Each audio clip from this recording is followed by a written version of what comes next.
5 минут. УБС такой. Это сверни. Подвинься как-то, не знаю. Ты такой большой. Подвинься ногами или что? У тебя как только появилась футболка «Журналист с Украины», ты сразу стал покрупнее. Любі друзі, чуй на нас. Чи чути нас, чи бачити. Опа, полетели. Все, погнали. Так, ребят, сегодня, как я анонсировал, стрим большой и огромный. Сегодня мы публикуем все то, что ранее не публиковали. И есть одно видео. Ну, вы помните, наверное, я когда-то читал ВКонтакте, давал читать пленному с ВКонтакте. ВКонтакте я не признаю соцсетью, я знаю, что она модерируется полностью ФСБ, там, не знаю, РосфСБ, кем угодно. Вот. И ну, с неразговорчивым пленным мы вот читали ВКонтакте один раз. И второй такой эксперимент, он завершился очень неудачно, потому что я, ну, скажем так, вышел из себя малость. И сейчас мы посмотрим этот ролик, я его отдельно не публикую. Смотрите, сегодняшний стрим будет длинный, поэтому запасайтесь печенюшками, кофейком. Да, этот ролик сейчас ты будет 27 перестань минут. бухать. Вот ты перестань бухать. Я все вижу. Этот ролик, который мы сейчас посмотрим, он будет 27 минут. Это как раз о моих железных нервах, которые дают сбой. Время от времени запускай. Самый нижний, вот. Вот это? Да. Глазик просто нажми. 27 минут. Репа Николай Романович. Репов. Репа Николай. Романович. Дата рождения? 25.07.2001. 25.07. 2001, это вам сколько сейчас? 20 лет? Да. Срочник? Нет, контракт. Почему? Там у них рождаются уже контрактниками. Как так сразу и контрактник? 18 лет после 11 классов сразу в армию пошел. Не пью, потому что несовершеннолетний. Это как в фильме, помнишь, как на войну так можно, а как в кино так нельзя. Вроде того, да, помню. Слушайте, Город рождения? Владивосток.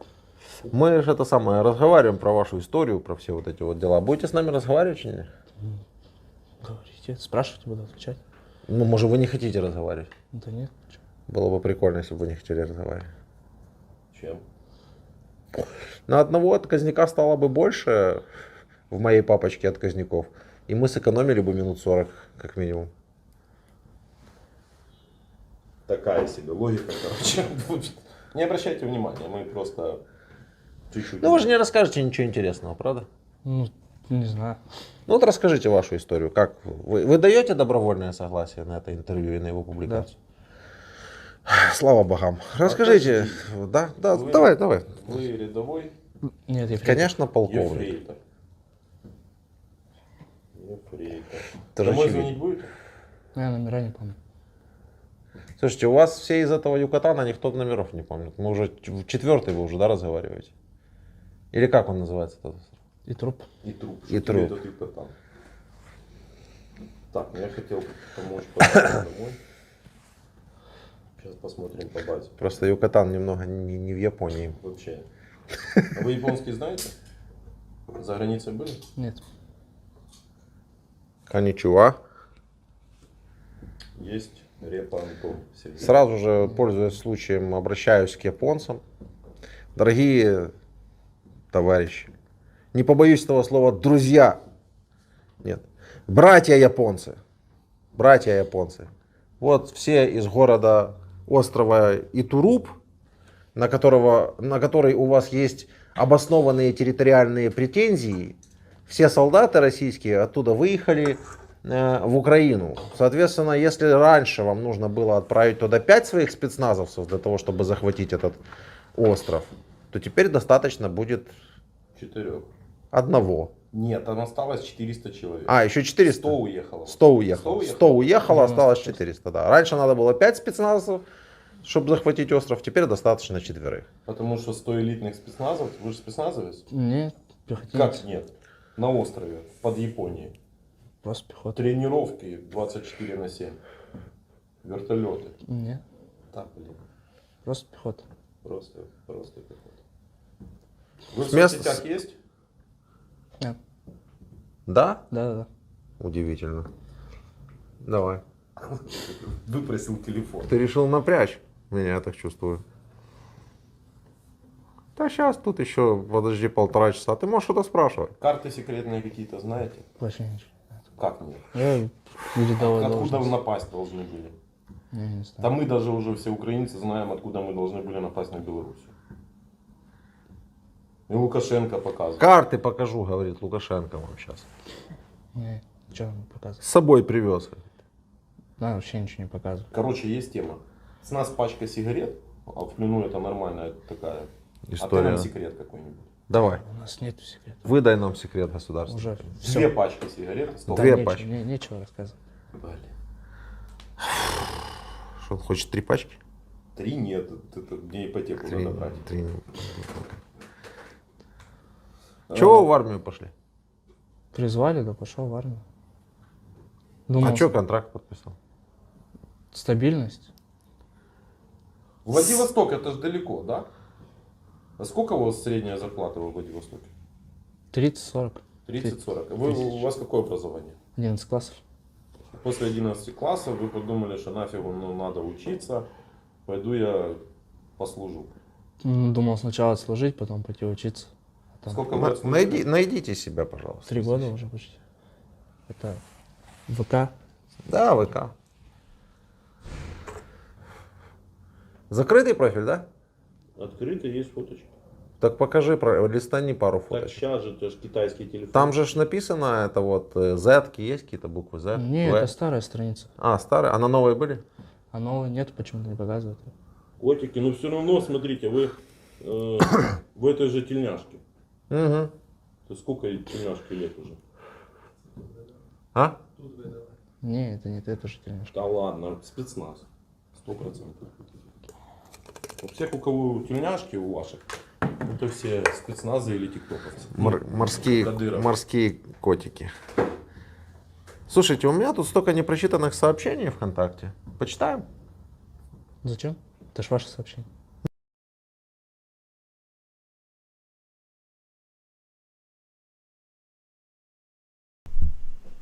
Горит? Да, горит. Я же сказал в самом начале, что это ролик старый. Это ролик старый. Я его отдельно публиковать не хотел, потому что он короткий и не особо содержательный. И сейчас, пока вот все собираются, мы его запустили. Все. Сейчас я ему дам почитать ВК, он начнет читать мои ВК, я начну высказывать все, что я думаю, ответы на эти комментарии, и там будет большая обрезка, и, в общем-то, потом короткая история, и ролик закончился. А потом дальше перейдем к нашим вопросам. Мы же сегодня рано начали, и тем не менее 6307 человек в эфире, что очень радует. Вот. Но мы, если честно, его просто поставили в начало, для того, чтобы думали, пока все будут собираться. Ну, уже поставили, так уже Поставили. Шо ж. А мы сейчас вот вы лайк нажмете, как там говорит Фейгин. Да. Лайк и репост. Мне не видно руку, я пальцем тыкаю. Да. Пиво перестань пить. Сегодня будем с Марком Фейгином еще общаться, кстати говоря, тоже. В 8 вечера, если что, подключайтесь к нему. Ну, включай. Всё, давай. Так, подожди, тут нанотехнологии у нас. Да. Не, это не мои сообщения. Я ВКонтакте всем говорю, что я его как соцсеть не признаю. И писать меня туда я никого не прошу. 500 раз повторяю, ребят, не пишите мне ВКонтакте, я не воспринимаю все то, что вы мне там пишете. Вот. Ну, если кто за что благодарит, то спасибо. А так у меня есть почта, она красноречиво называется dezombization@gmail.com. Вот туда можете насыпать свои обращения. 10 сообщений читаем, только ты не И мотаешь. я хочу показать, что вот они все висят в непрочитанных. Тут у нас там 80 сколько-то штук.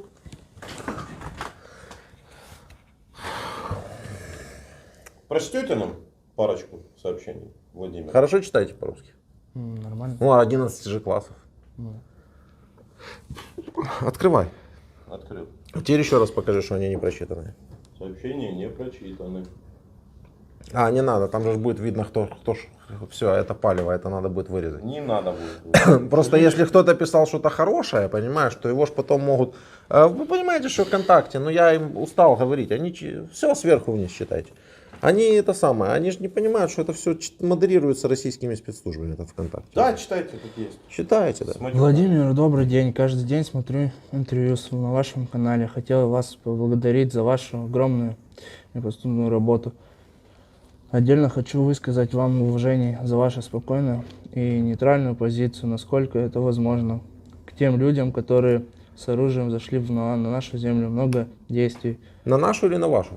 На вашу. На вашу. На Значит, вашу. это из России кто-то пишет, да? Да. Ну, понятно, там длинный текст. Ну нет. Ну, хорошо. Много действительно бьяных Богдан. Многие действительно не понимают, куда их тянет. Ну, вы-то понимали, куда вас тянет? Ну, вообще нет. Николай. Ну, как же? Ну, как нам, получается, объясняли, Ну, Подожди. как вам объясняли? то, что тут нацизм, Ну, русских как-то. охренеть. Идея, нацизм. Нету, я уже убедился. Что тут вообще То надо ничего. было сюда приехать, чтобы убедиться? Ну, нам вот полностью везде так и показывали, то, что тут хаос творится. Чего вам про Японию не показывают, что там нацизм? Сколько до Японии? 150 километров? Ну, чуть побольше 400, наверное. 400 километров. А от вашего города, самого острова Итуруп до Киева, знаете сколько? 7 тысяч с лишним. Моря, океаны. Сколько вы ехали с острова сюда? Сутки летели. Летели сутки, Дмитрий, летели сутки. Они ехали. Просто, ну, там в Японии, я слышал, там тоже особо на русском языке людей не обслуживают в магазинах. Не было. Ну, так притесняют же, надо идти защищать. Пойдете с нами в город? Чего, подойдете к любому ларьку, мы вот вам дадим микрофон в карман и со стороны телефоном метров за 15 запишем, как вы покупаете что-то в ларьке. Кофе там, пачку Да, мне сигарет. кажется, местные люди нас не оценят, что русские здесь. Так не, я вам гражданку дам. Ты же не сказал. В форме, понятно, вас убьют. В форме никто вас выпускать, конечно, не оценят. Вы гражданки. Просто подойдешь, кофе купишь там, самые сигарет каких-то. Ну, по-русски будешь говорить. Ну, так, как ты говоришь. То есть, ну, у нас люди так говорят, как ты говоришь тоже. Если знаешь английский или украинский, Гыкают, гыкают. Как угодно. У нас вообще никто не парится этим. Да. Ну, хорошо, читайте дальше сообщение, если вы не устали. Удачи в вашей борьбе. Вам и всем вашему народу. Спасибо большое. Не называя имя, кто пишет. следующий. Если там телефоны какие-то, то... Да, там нет, личные какие-то данные.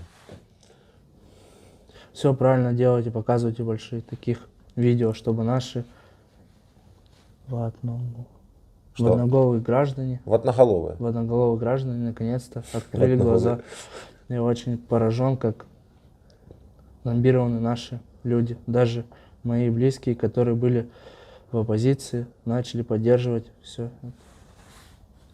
Да, спасибо. Спасибо доброму человеку. Еще одному. Нет, ну это не... Давайте следующий. Это не те сообщения, которые я рассчитывал сейчас почитать. Тут ссылку скинули. Ссылку не открываем. Что там за ссылка? Можем посмотреть. Здравствуйте. Шеврон бойца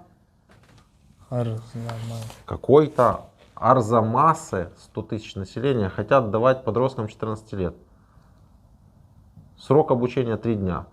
Горно-высотная подготовка. Это для перехода через Карпаты. Наверное, географию Украины плохо знают. Приглашаем всех желающих на военно-тактические сборы по программе подготовки спецназа. Ну, это те же самые ЧВКшники очередные, которых просто вербуют таким образом, для того, чтобы они дурачки сюда поехали. Это под любым соусом сейчас там вербуют их, короче. Может, не обязательно ЧВКшники, их могут и официально призвать. Такое. Самое главное, дурачков затянуть любым Здесь способом. тоже ссылка. Ну так ссылки что-то ж пишут. Ну там запись какая-то была. И тут тоже вот. А, ну не надо такое. Задолбаемся читать. Ну, вроде все. Что, все, больше нет сообщений? Первые ближайшие, да? Нет, такие живут еще. Ладно, хорошо. Вот я сейчас с первых букв. О, вы, наверное, думаете, вот тут что-то интересное. Вот. Вы, наверное, думаете. О. Так, вы, наверное, думаете, что все люди, которые живут в России, кретины и идиоты. Иначе не понимаете, это не так. Я уверяю вас, я в России верно. Я вообще живу в Израиле. Слушай, зачем мне над этим думать? Кретины, идиоты все люди, живущие в России, или не кретины и не идиоты? Вот вы думаете, что я думаю над тем, над чем я вообще-то не думаю, и думать над этим смысла никакого нет. Я точно знаю, что россияне едут сюда, сами, ну, вы знаете, чего вы сюда приехали? Да, уже нет, уже вообще это. Он уже говорил, нацистов. Ну да. Не, ну, да. Ну, вот. А когда приехал? Это кретины, которые, вот как, вот ответьте сами на свой вопрос. Это кретины, которые, люди, которые сидят в России, слушают кретинов. Вы же наслушались Соловьевых, Скобеевых, Киселевых, там, кто вам об этом рассказывал? Блогеров, наверное, каких-то. Ну, не блогер, больше, ну, всех, получается. Вот, да. А где их дети воюют? Они в Украине? С вами в батальоне кто-то шел? Да нет. Нет. Потому что они десятки тысяч долларов получают в месяц за то, что льют вам в уши и в голову дерьмо, после которого вы сюда едете. Понимаете? Да. Ну, так это кретины или не кретины? Я не знаю. Давайте я не буду никого ни в какие шаблоны загонять, вы сами дадите себе ответ. Зачем мне ваши все, не все? Нам достаточно тех, что здесь есть. А мы хотим, чтобы здесь не было никого из них, и все. Просто едьте к себе домой. Ваня, сколько раз говорить? Водки здесь нет, не дадут водки тебе. Иди домой. Все.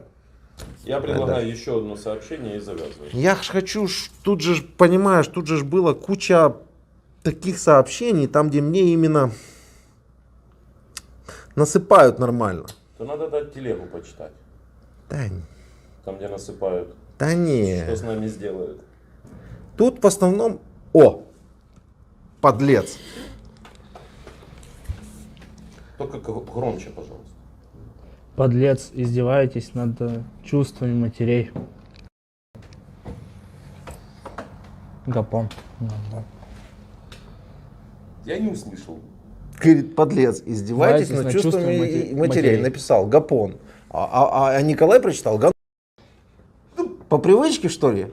Ну да. Другого не пишут, что ли? Значит, по поводу чувств матерей. Я считаю, что над чувствами матерей поиздевались те, кто отправил их детей. За что? Никто не поиздевался над чувствами вашей мамы, когда вас сюда отправил. Да, поиздевались. А если бы вы уже червей бы кормили бы в земле, поиздевались бы над чувствами вашей мамы или нет? Да. А кормит уже кто-то червей из тех, кто с вами сюда прилетел? Сколько их примерно? Ну, очень, очень много.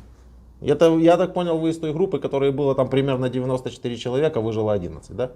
Ну, там 300-х много и 200-х. Короче, вот человек, да, вот с ним, человек 50, уже мам не увидят своих, да, примерно? Ну, да? Да, где-то так. Вот над их чувствами поиздевались. А я пытаюсь донести до вас, идиоты вы, блядь, долбаные, что не надо сюда ехать и не будете кормить червей, и тогда над чувствами ваших матерей никто издеваться не будет. Просто и понятно. Будешь Всё. запикивать сам. Я Да. предлагаю... Да я вырежу это. Да с ума сойти можно это Нормально, запикивать. ладно, я запикаю. Зато нормальная речь. Я нажимаю паузу. Давай сейчас напишем кому-то из твоих друзей, чтобы дали связаться тебе, потому что мы... Так не да, кому? Ну, ты хоть одного своего знакомого знаешь? Ну, да, знаю. Через контакт? Да, написать через контакт, пусть дадут номер телефона. Пусть он голосом отправит сообщение. Да пожалуйста, я что против-то, господи, напиши, Ну, взял, мне не жалко. пришел парень пообщаться, ты на него наорал, короче. Я на него не орал, это он меня назвал, а там написано Гапон. Не- Объясни людям, что мы никого не ищем и ничью информацию ни по кому не передаем. Пожалуйста. Здравствуйте, пересмотрела все видео, ваши интервью с пленными. Ищем Никиту Хазяинова. С 23 февраля не выходит на связь. Может, есть в вашем архиве? Мы его не видели. Если его нет в списках, значит он кормит нашу землю, удобряет. Да ну слушай, ну давай без Ну, этого. основная одно суть, дело, что петухам каким-то отвечать. другое Основная дело, что, суть знаешь, заключается в том, что, как написано везде, мы не оказываем помощь в поиске кого-либо. У нас на это нету ни возможностей, ни средств. Ну, мы не относимся к этим людям. У нас есть специальные органы, у вас есть точно так же У специальные... меня, у меня в Телеграме в закрепленном сообщении на канале описаны все источники всевозможные, куда можно обращаться. Горячие линии, электронные почты и все остальное. Все. Самая худшая идея, куда мне можно написать, это ВКонтакте. ВКонтакте не В читается. лучшем случае оно останется непрочитанным. Так, давайте вернемся к беседе.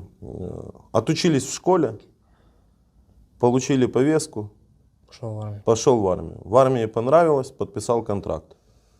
Какая военная специальность? Оператор. Чего? Просто оператор-стрелок. Оператор-стрелок. Служили вы где сразу? Или сразу на острове поехали? Сначала в Хабаровске служил. В Хабаровске? Потом поехали на остров? 1,5 года служил в Хабаровске, и потом вот последних 1,5 года служил уже на острове. На острове. На острове чем вы занимались? Как объяснить?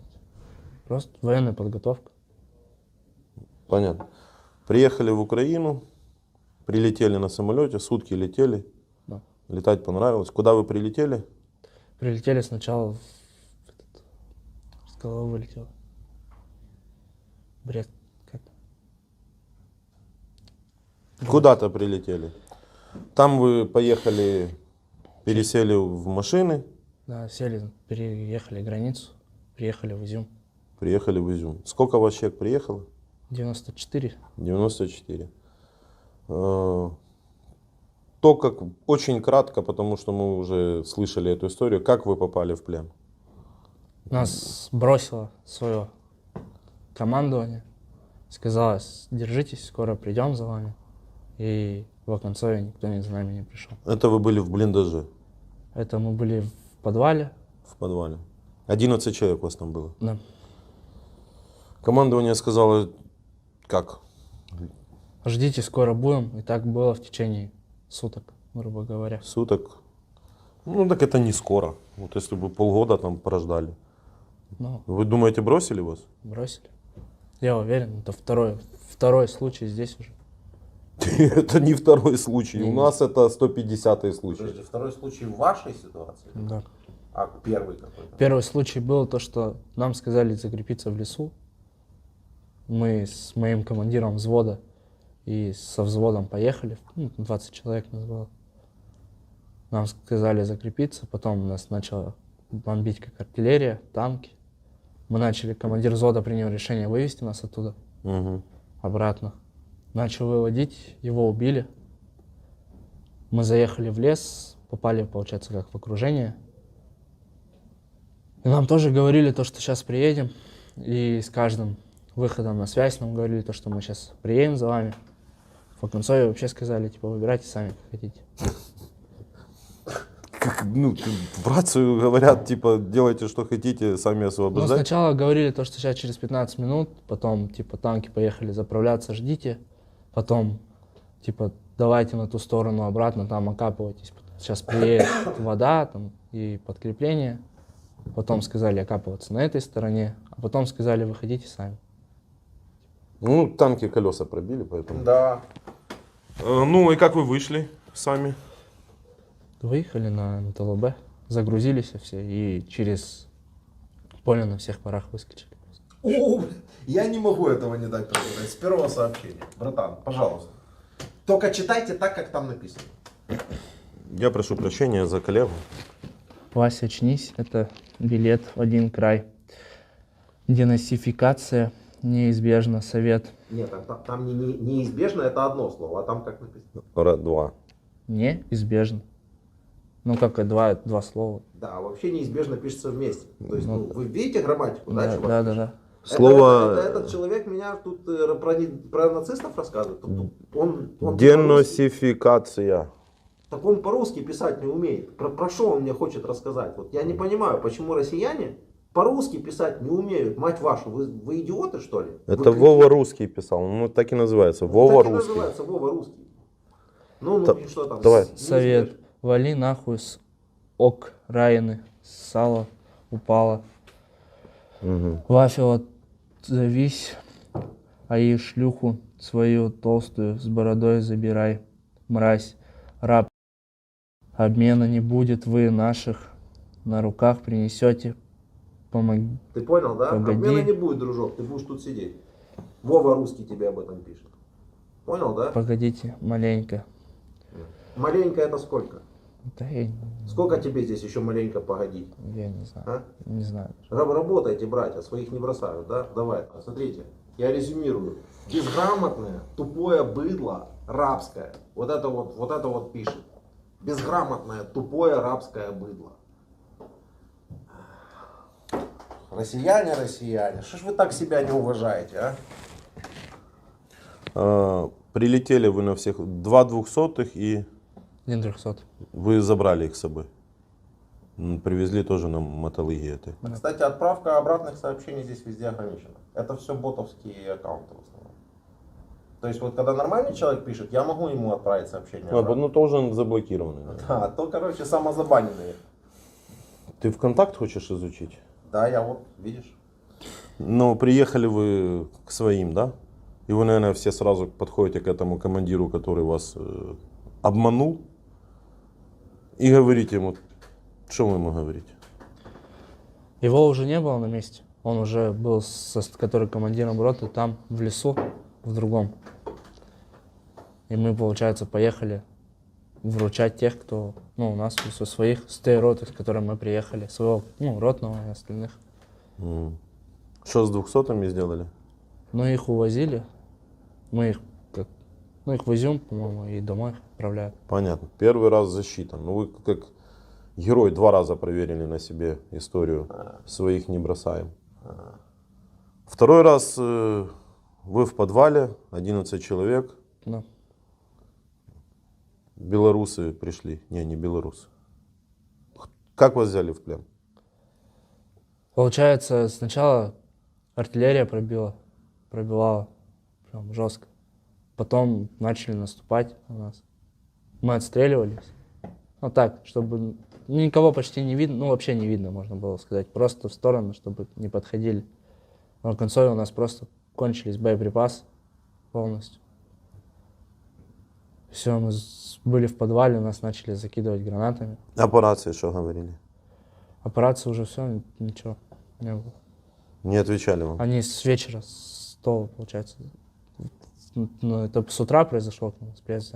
А вечером они последний раз выходили и сказали, что помощь идет, скоро будет у вас. И все. С утра уже больше не было связи. Второй раз своих не бросили. Дважды не бросили своих. Третий раз, как вы думаете, бросили бы? Да, я думаю, да. Это был такой вопрос. Я думаю, бросили и вообще не вижу больше никаких возвращаться ни в армию. Вернуться, просто жить уже. Чем будете заниматься? Учиться пойду. На кого? В море пойду, наверное. На моряка? Да, рыбачить. Ну, сейчас у вас кораблики уже не ходят, их порты не принимают. Ну, у нас вокруг России, которые местные, Скоро не будет вашей вокруг России. Думаю, будет 160 новых государств. Владимир, как вы расцениваете? А мне вообще все равно. Будет там 180 новых государств. Ну, главное, чтобы они свалили из Украины. Пусть там хоть друг друга, я не знаю, да? Так как вы до войны жили? Мама, папа где работали? Как вы жили до войны вообще? Да, надо же было за что-то жить как-то. Что ты кричишь на человека? Что тут ничего тебе не Я сделал? прикалываю, серьезно. У него же планка поехала? А их осталось еще 5 человек, да? По идее 4. По идее 5. Ну, на сегодня мы, наверное, уже все. Не, если их осталось 4, то мы можем 4 типа сюда привезти и точно то же самое. Ну подожди. Да. До войны как вы жили? Служил потихоньку. Не, понятно, служили потихоньку. Мама, папа кем работают? Мама в садике, папа дальнобойщик. Дальнобойщик. Уровень вашей жизни средний? Средний. Средний. В квартире жили? Понятно.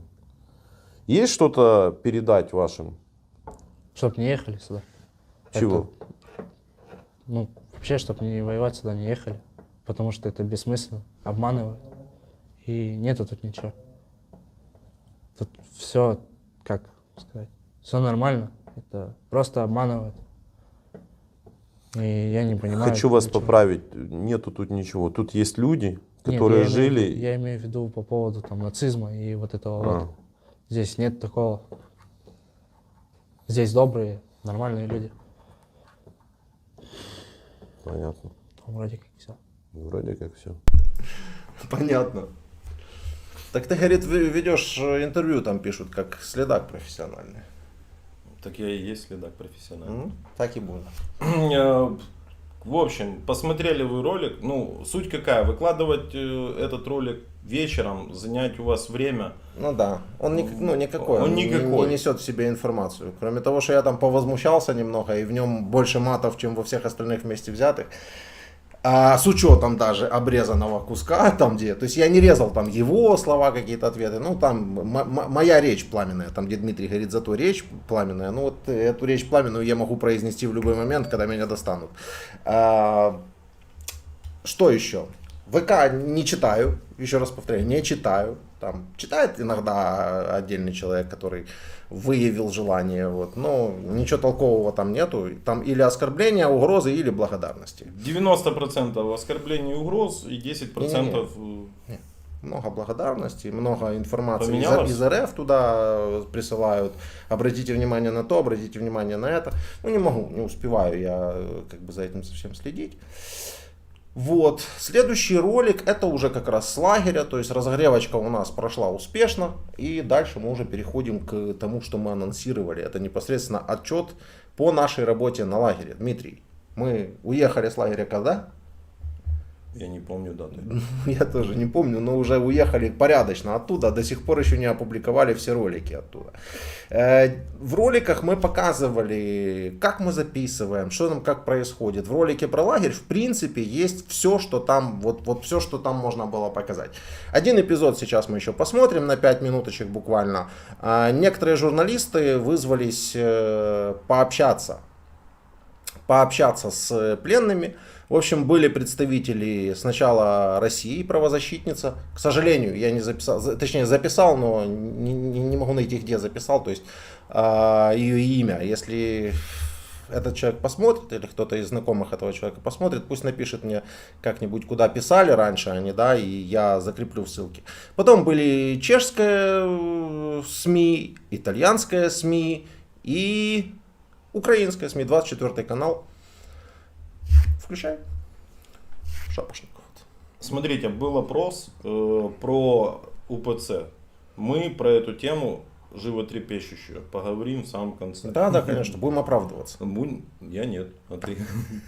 Ну, я шучу. Подожди, вот это вот? Нет, слушай, давай я вот это. объясню просто разницу между... Вот когда я что-то такое пытаюсь объяснить, мне все время пишут, ты не должен оправдываться, не оправдывайся. Ребят, я занимаюсь как бы некоторым образом информацией, и доносить информацию это моя прямая задача. То есть, когда я ее доношу информацию до непонимающих людей, это вовсе не означает, что я перед кем-то оправдываюсь. Это означает, что я всего лишь пытаюсь объяснить. Люди спрашивают, сколько будет идти эфир, мы не знаем. Эфир Вот нам- будет идти часов до 7 вечера, я думаю. Да, поэтому печенюшки ты не бухай. Может, Я да, за тобой давно наблюдаю. 7:30, может. До конца эфира может, не 7:30. Да. Смотри, он бухает. Эфир с Фейгиным на 8 сегодня, поэтому точно не позже. Вот это включать? Да. Шап. Шапошников это же фамилия студента, которого мы взяли для того, чтобы он дал интервью им всем подряд просто. А мы рядом мирно отдыхали, там, спали. И даже есть сторис, где я, в общем, задремал.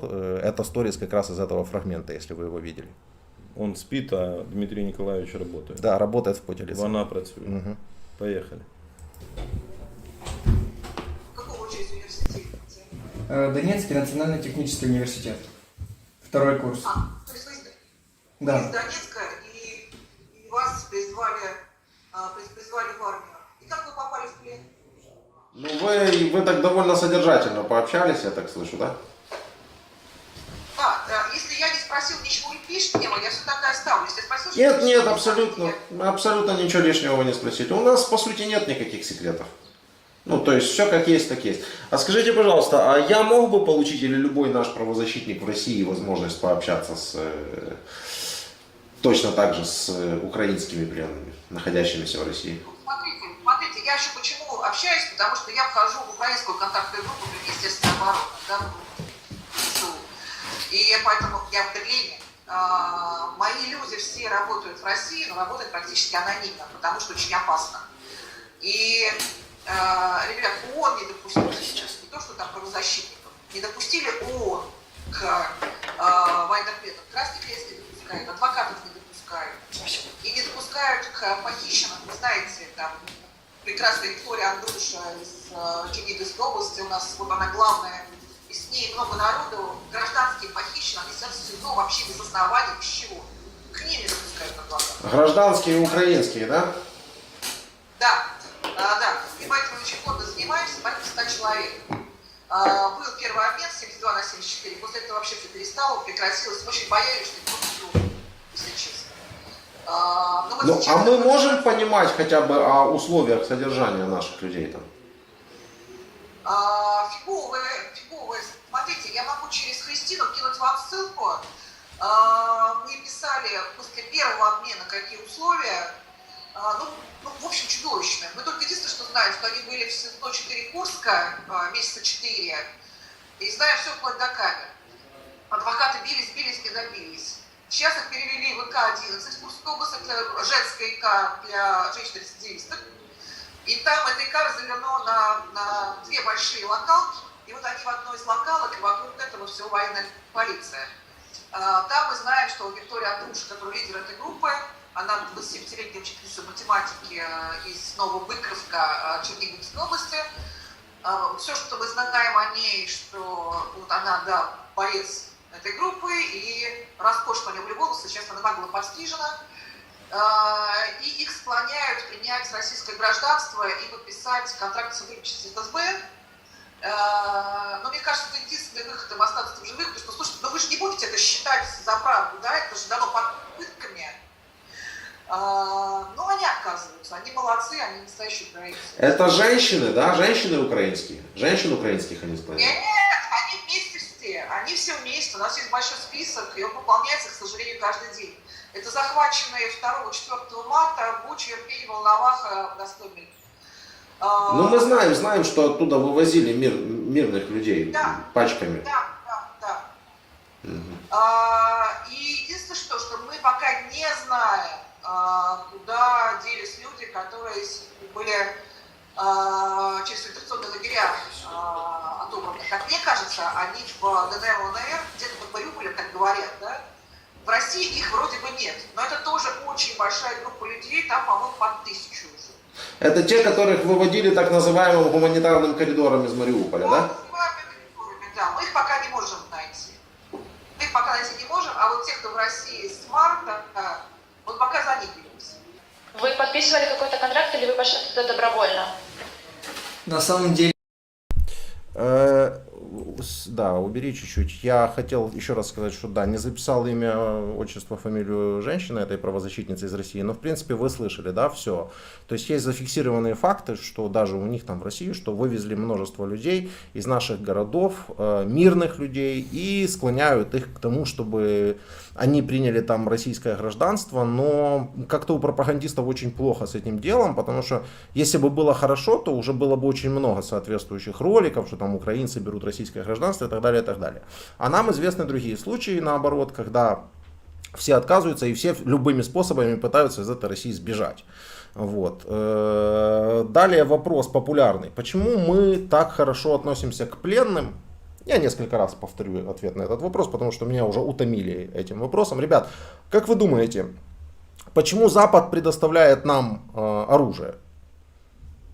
Раз. Не, ну просто вот тут напишите. Почему Запад предоставляет нам оружие? Ну, наверное, потому что мы декларируем цивилизационные ценности. И, соответственно, мы обязаны их придерживаться. Потому что если мы не будем их придерживаться, то мы станем как рашисты. А если мы станем как рашисты, то зачем нам тогда вообще от них обороняться? Но это к вопросу, почему мы нормально относимся к пленным. 3. Вопрос. Почему они как на курорте? Встречный вопрос. Где вы видели курорт? Ну вот, где вы видели курорт? У нас содержатся пленные ровно так, как это прописано в Женевской конвенции. Мы декларируем, что мы цивилизованная страна и содержим пленных так, как это прописано в Женевской конвенции для цивилизованных стран. Еще вопросы какие по содержанию пленных? Как мы должны их содержать? Напишите мне инструкцию. Я передам в компетентные органы. Как мы должны содержать пленных, по-вашему? Как? На бетонном полу они должны жить у нас. Избивать их должны. Напишите распорядок дня, какой должен быть у пленных, по вашему мнению. Вот. 3. Они должны отстраивать города Украины. Ну как вы себе физически это представляете? Не, это просто уже задолбало. Просто серьезно. Ну вот прямо сейчас я сижу, и прямо сейчас мне это насыпают, что они должны отстраивать города Украины.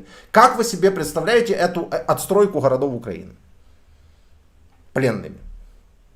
То есть это что, делать показательные выступления, чтобы они приезжали, собирать их группой, да? Это надо обеспечить охрану, логистику полностью, ввоз, вывоз. Где они должны ночевать? Ирпень. Привезите их отстраивать Ирпень. Где потом их содержать? В Ирпене. Или утром их привозить и вечером забирать. При этом конвой, куча техники, куча людей. То есть на 100 пленных надо еще поставить минимум 100 наших солдат, которые будут за ними смотреть. В чем логика? Машина, бензин, прием, выдача. Они должны содержаться, опять-таки, по той же конвенции на лагере. Лагерь должен находиться в максимально отдаленном от фронта месте. То есть где-то на западе Украины. Как вы себе представляете отстройку пленными Ирпеня? Хватит мне приводить этих немецких пленных, которые отстраивали советские города. Тогда еще не было тех конвенций и тех законов, правил, которые есть на данный момент. Ребята, поймите, примите это как реальность. Не хотите, можете не вот принимать. в чате пишут, выложите конвенцію. Да конвенция это выложена везде. Ну, зачем Конвенція про поводження з військовополоненими. Мало того- Google руками берете и набираете. В ней, и ничего, читаете. в ней ничего не написано про отстройку. Там написано, что пленные должны работать. Вот они и работают. Так, пленные работают, ребята. Все, они Ну, работают. они работают. Они работают на лагере, и мы это показывали. Ну, зайдите, ролик про лагерь, он есть, и посмотрите, что они там работают. Все деньги идут в бюджет, который они зарабатывают. Товар, который они там производят, он весь продается, он не лежит просто так там на лагере. Это все... Там даже не так. Приходит заказ от фирмы, Ну, да. лагерь берет выполнить этот подряд, пленные работают, лагерь получает деньги, за это покупается там еда, я не знаю этого, ну я думаю. Не, ну там, естественно... то есть это не Шарашкина контора, что кто-то пришел, пусть они там мне дрова поколют. Нет, это выполняются договора, платятся деньги на счет. Они это производят. Деньги эти заходят в бюджет. Бюджет. То есть вам так принципиально, чтобы они кирпичи перебирали или что, я не понимаю. Они делают товар этот идет на... Это же экспортный товар. На экспорте. Да, это и на экспортный импорт, товар. и на экспорт. Да. Платятся налоги, покупается оружие, платятся зарплаты. Что не так? Что в этой цепочке? В чем ваша проблема? Когда вы прекратите писать этот комментарий, что пленные должны строить города? Или когда вы прекратите писать этот комментарий, что мы слишком к ним хорошо относимся? Как нам к ним относиться? Опять-таки, я сижу, разговариваю с 10 пленными в день. Нам нужно получить разговор, понимаете? Нам нужно с ними получить разговор, потому что мы не занимаемся пропагандой. Та информация, которую мы публикуем, это все реальная, достоверная информация, которая через десятки лет может быть перепроверена и будет именно так, как эти люди рассказывали. Более того, уже сейчас вышла книга Павел... Зов называется имя, фамилию забыл человека, российский солдат, который вернулся в Россию, написал книгу «Зов», и расписал там все именно так, как нам рассказывают на интервью эти пленные. Филатьев, Павел Филатьев фамилия. Далее, следующее видео тоже появилось вот недавно на канале «Важные события» или «Важные новости», как-то так. В общем, забейте в гугле «Я убил». Я убил, там название, и там тоже российские солдаты рассказывают о своей истории, как они пребывали в украинской Андреевке. И там тоже истории, точно совпадающие с теми историями, которые они рассказывают у нас на канале. Мы в процессе этих разговоров не можем их бить, там, калечить, там еще что-то сделать, потому что нам нужно получить разговор. И, соответственно, мы к ним относимся как к людям в этот момент, а иначе невозможно, потому что люди разговаривают, понимаете? Ну, что нам делать? Ну, возьмите, займитесь тогда, пожалуй, вместо меня тем, чем я занимаюсь, да и все. Пожалуйста, я не против. Вот только уже на данный момент 5 5 или 6 человек попробовали делать то же самое и довольно профессиональные. И пока что почему-то положительных отзывов нет. Ну вот как-то так. Давай посмотрим дальше. Ну, этот досмотрим ролик. до конца. Да. Мне 23 февраля в 10 вечера позвонили с университета и сказали прийти в военкомат по месту прописки с вещами и документами. Как бы добровольно-принудительно. 23. února mu zavolali, že se musí, z univerzity mu zavolali, že se musí dostavit na policejní oddělení s věcma. When did that happen? How long ago? Это было 7 апреля, правильно? 27 апреля. Так сказать, добровольно-принудительно туда пошел, потому что не хотел рисковать. А что родители сказали? Вот ты пришел, говоришь, надо мобилизироваться. Тебе сказали, иди.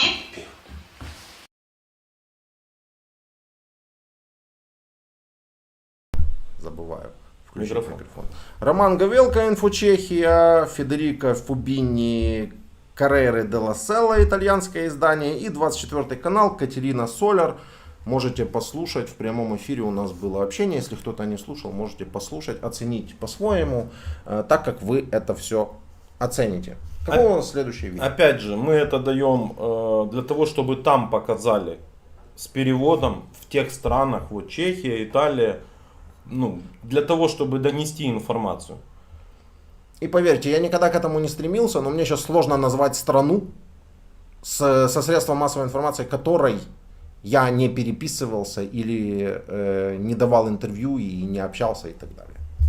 Это работа рутинная, ежедневная, просто вот весь день, да, вот ты проснулся, залез себе в телефон и пошло.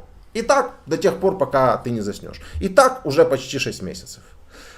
Следующее видео — это кино для орков, которое мы... О, нельзя же называть орками. Да? Не оскорбляй орков. Да, уже нельзя орками Смотрите, называть. история какая. Когда мы приехали на лагерь, мы начали общаться в основном с ордловцами, так называемыми.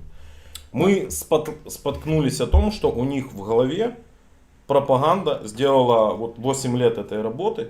И мы понимаем, что мы не можем с ними говорить. Там, наша информационная политика, которая была в нашей стране, мы полностью проиграли в ноль абсолютно российской пропаганде за этих 8 лет. Это я могу утверждать. И единственное, в чем я как бы отдаю должное вот рашистам, это в том, что в смысле пропаганды они нас переиграли более чем и полностью на 100%. Там оплачивались блогеры, оплачивались средства массовой. То есть они били во все точки, в которые только можно было бить по вот этому вот ордло. И кто не смотрел телевизор, тот смотрел какие-то блоги, YouTube. Кто не смотрел YouTube, тот что-то читал, какие-то паблики и так далее, и так далее. Но мозги им загадили, ребята, на 100%. Мозги там... Мое мнение не то, что проиграли. У нас вообще не было информационной войны и информационной политики к ордловцам. Вообще никакой. Мы не доносили ничего. А им монотонно 8 лет всаживали. По итогу, пообщавшись там с 10-м человеком, а эти диалоги были, вы видели на канале, по 1,5 часа. Перебил. Хрымчак, знаешь такого? Ну, знаю, конечно. Он знаешь, чем он должен был заниматься? Он должен был заниматься как раз вопросами переселенцев. Да, да. А помнишь, у нас был человек, который говорит, я капитан корабля. Да. Капитан говорит, ходил под канадским флагом, пытался даже в Одессе снять квартиру, не получилось, потому что... Не сдавали, потому что прописка. Не сдавали, потому что прописка оттуда, с Луганска. Так, а пан Гремчак, оказывается, в это время решал свои коррупционные дела. Что вы мне скажете, нет? Ну так давайте откроем тогда его приговор. Что же об этом никто не говорит, что об этом никто не разговаривает, что все забыли. Потому что вначале, когда это дело поднялось, там все закричали, что зрада, зрада. А сейчас Гремчака посадили, все, никто не кричит, что зрада, никому уже не интересно, все нормально. Все как будто бы забыли за эту ситуацию. А этот человек должен был заниматься как раз переселенцами. А получалось так, что к нам даже хотели приехать, некоторые приезжали и уезжали, возвращались туда обратно. Потому что ничего здесь найти не могли. И то же самое с информационной политикой. Все эти минстецы, вот эти вот, это я не конкретно про Минстэй сейчас говорю, это я обобщенно говорю о нашей информационной политике. Ничего туда не доносилось. И вот мы сидим, общаемся с людьми, с этими сейчас, да, вот сейчас то, что мы будем показывать, это опять-таки сокращенная версия, так, для общего просто понимания. Мы собрали подборку видео, которое нужно доносить туда, которое развенчивает все основные мифы. И вот мы сейчас будем смотреть. Собрали на коленках, безусловно, там не все видео, но после 10-го интервью мы собрали пленных в зале и включили им. Да, потому что мы поняли, что с ними разговаривать бесполезно.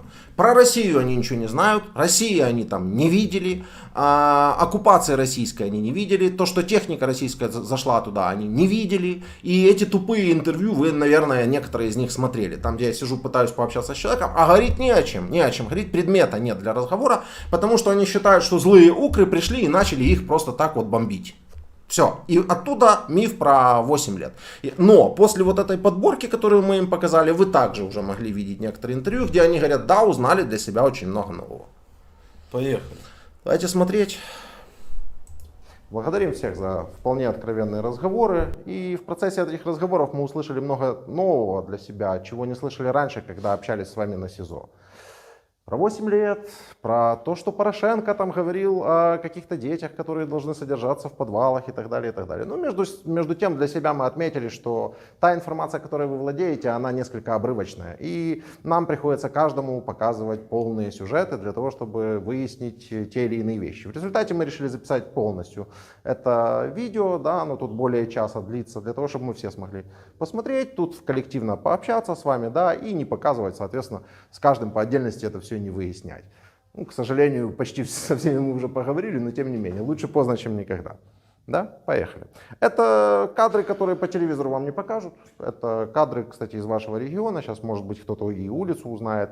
Принудительная мобилизация в ОРДЛО. Как это происходит со стороны? Телефон я не уберу. У нас нет военного положения, не введено ничего. Вы забирать. Нет. Нет. По военному положению у нас нет мобилизации. Нет. У нас нет военного положения, а значит нету. Не надо мне открывать. Не надо. Мне слова до одного места. Понятно? Отдайте документы парню. Расписывайся в повестке, пойдем по повестке. Но не так, как забираешь. Вот исходя из этого видео, то есть много чего можно, в отличие от того, что нам говорили, что нельзя. То есть и говорить, что ты из Украины, что ты украинка, что на тебя распространяются, что на него распространяются законы Украины, как бы оказывается можно. Во-вторых, она знает свои права. Она говорит, окей, хорошо, повестка так повестка, давайте я пойду в военкомат, пусть проверят здоровье, пусть проверят все, пусть мне там скажут, что я реально, человек реально готов для службы. Потому что часть из тех, которые отправляют, они не то, что для службы не готовы, они дышат вообще-то через раз. Это из ваших же историй, да, то есть это я не придумал. Но самое интересное, что в так называемых в общем, в ОРДЛО не просто проводится принудительная мобилизация, а еще вопрос, кем она проводится, эта принудительная мобилизация. То есть я так помню, что изначально рассказывали, что вы идете воевать против проклятых бандеровцев, там каких-то там нацистов, да. Это Серега Колесник, это тот человек, только что вы видели татуировку у него на руке, который проводит, собственно, эту мобилизацию. А вот он в наколках. А вот еще он в наколках.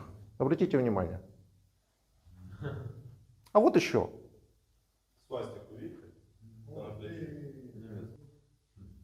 Если вы думаете, что какой-то объективный блогер рассмотрел этот сюжет для того, чтобы показать его жителям ОРДЛО, которые могут это посмотреть, то нет. Стараются ситуацию максимально замять. Если вы думаете, что его как-то уволили, наказали и так далее, то нет. То есть продолжает делать то, что он делает. То есть история с борьбой с бандеровцами, при том, что вас принудительно мобилизируют банальные нацисты, здесь она как бы трещит по швам сама по себе. Концепция. Так или нет? Далее. Многие задают вопрос, а что в Украине не мобилизируют? Мобилизируют. Подают повестки. Проходят люди медкомиссию. Проходят люди обучение. Во-первых, в Украине военное положение. Во-вторых, каждый украинец знает, что на нас напала Россия и точно знает, зачем он идет на эту войну. И в-третьих, ни одному украинцу никто не рассказывает, как вам рассказывали из ваших же историй, что вы будете стоять где-то на блокпостах, или там будете просто ходить где-то кругами, или, не знаю, сажать цветочки. Все прекрасно знают наперед, что будет. А исходя из ваших историй, ну, большей части из вас вообще рассказывали, что воевать вы не будете, а вы воевали. И видели смерти, и видели погибель людей. То есть я о чем говорю? В Украине, да, происходит мобилизация, но она происходит честная. А вот те регионы, которые подконтрольны России, там никогда ничего не будет честно, как и в самой России. Здесь небольшой сюжет, может быть, вы кое-чего из этого не знали, я вам хочу показать.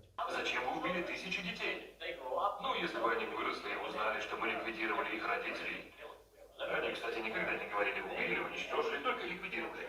То они стали бы врагами Германии, а нам нужна была безопасность на длительный срок, поэтому пришлось и их ликвидировать. Да, а они, кстати, никогда не говорят война, они говорят спецоперация. Но если вы думаете, что в России не говорят и не рассказывают сейчас о украинцах ровно то же самое, что рассказывали в свое время о евреях-нацисты, то послушайте вот этот материал. Здесь я даже комментировать ничего не буду, ребята нормально собрали. Россияне называют нас нацистами. Но давайте вспомним, кем были те самые нацисты и чем они обосновывали свое вторжение в Польшу и в другие страны с 1 сентября 1939 года.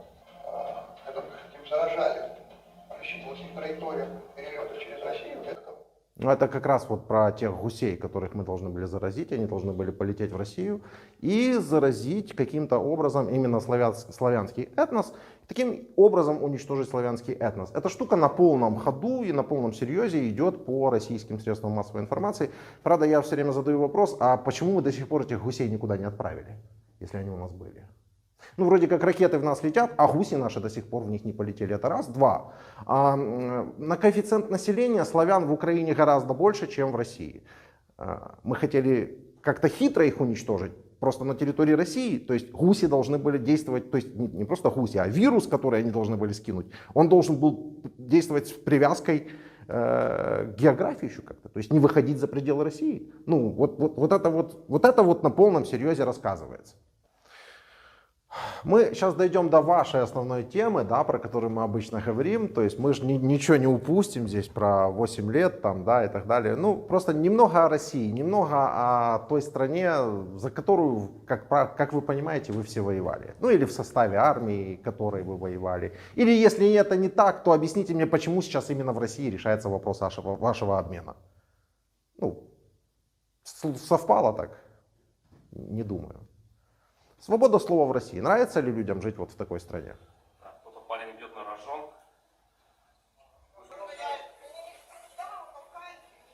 Все, забрали. Кстати, в нацистской Германии была та же история со свободой слова. За плакат «Победили тот фашизм, победим и этот» задержан. Это, если кому-то сильно хочется, можно остановить, почитать. Постановление «За плакат нет фашизму». А это вообще эпичное видео.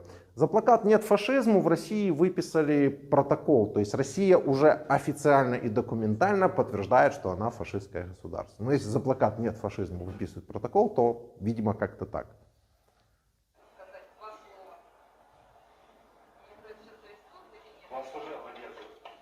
Вышло с плакатом 2 слова. Меня арестуют? А это... Просто плохо слышно. А это вышло...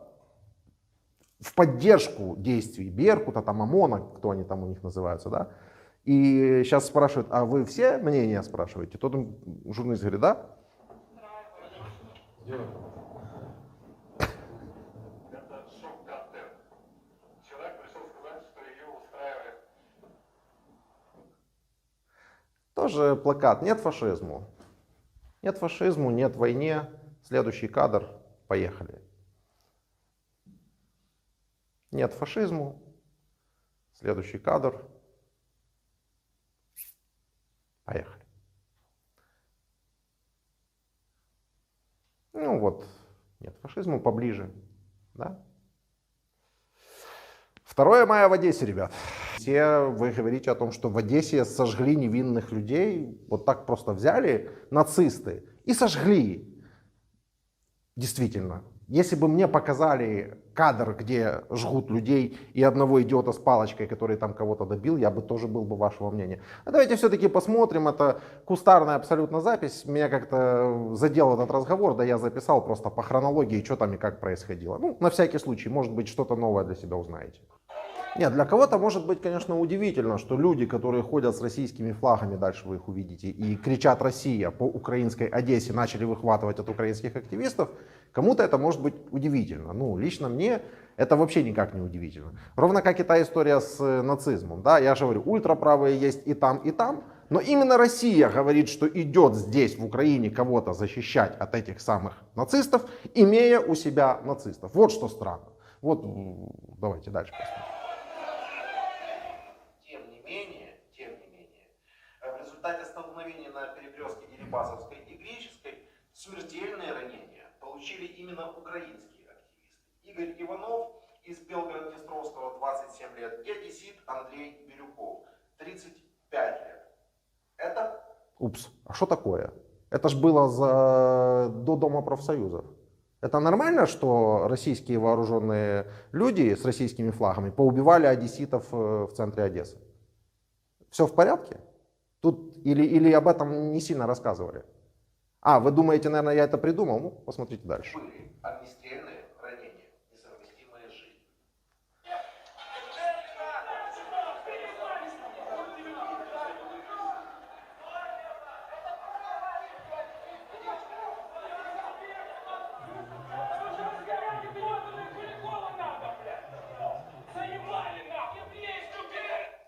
Что вы говорите? А, был, да. Тут настроение просто у активистов сильно изменилось после того, как их постреляли, и дальше уже немножко другая песня пошла. Потому что я же недаром показал эти 3 месяца. 3 месяца ходили колоннами, те со своими флагами, те со своими флагами, по параллельным улицам. Никто никого не трогал. Наверное, еще бы 3 месяца ходили бы. Но нет, в этот день они решили пересечься. При том, что украинцы, приехали и одесские фаны собрались, и харьковские фаны приехали. Понятно, что не надо было к ним идти на перерез. Пошли вот. Впечатление, что кто-то просто это специально придумал всю эту историю. Об этом уже говорили, но сейчас мы видим это. Кто хочет, может поближе подойти, сейчас это будет крупным планом. Выстрелы.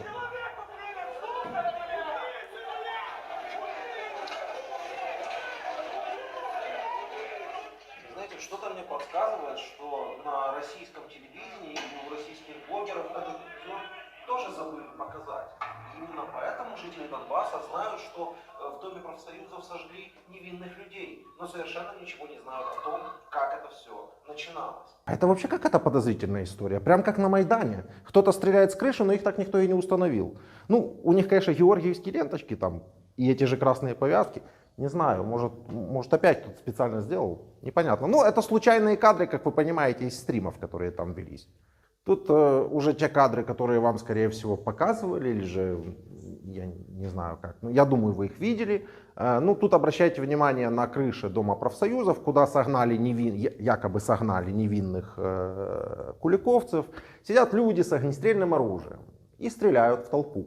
Есть кадр, где полицейский стреляет вверх. И этот кадр, конечно же, подан как кадр, когда просто полицейскому захотелось пострелять, опять-таки, по невинным людям в Доме профсоюзов. Хотя на самом же деле это встречный огонь, который использован этим полицейским был совершенно верно для того, чтобы сдержать стреляющих сверху. То есть для того, чтобы они перестали стрелять.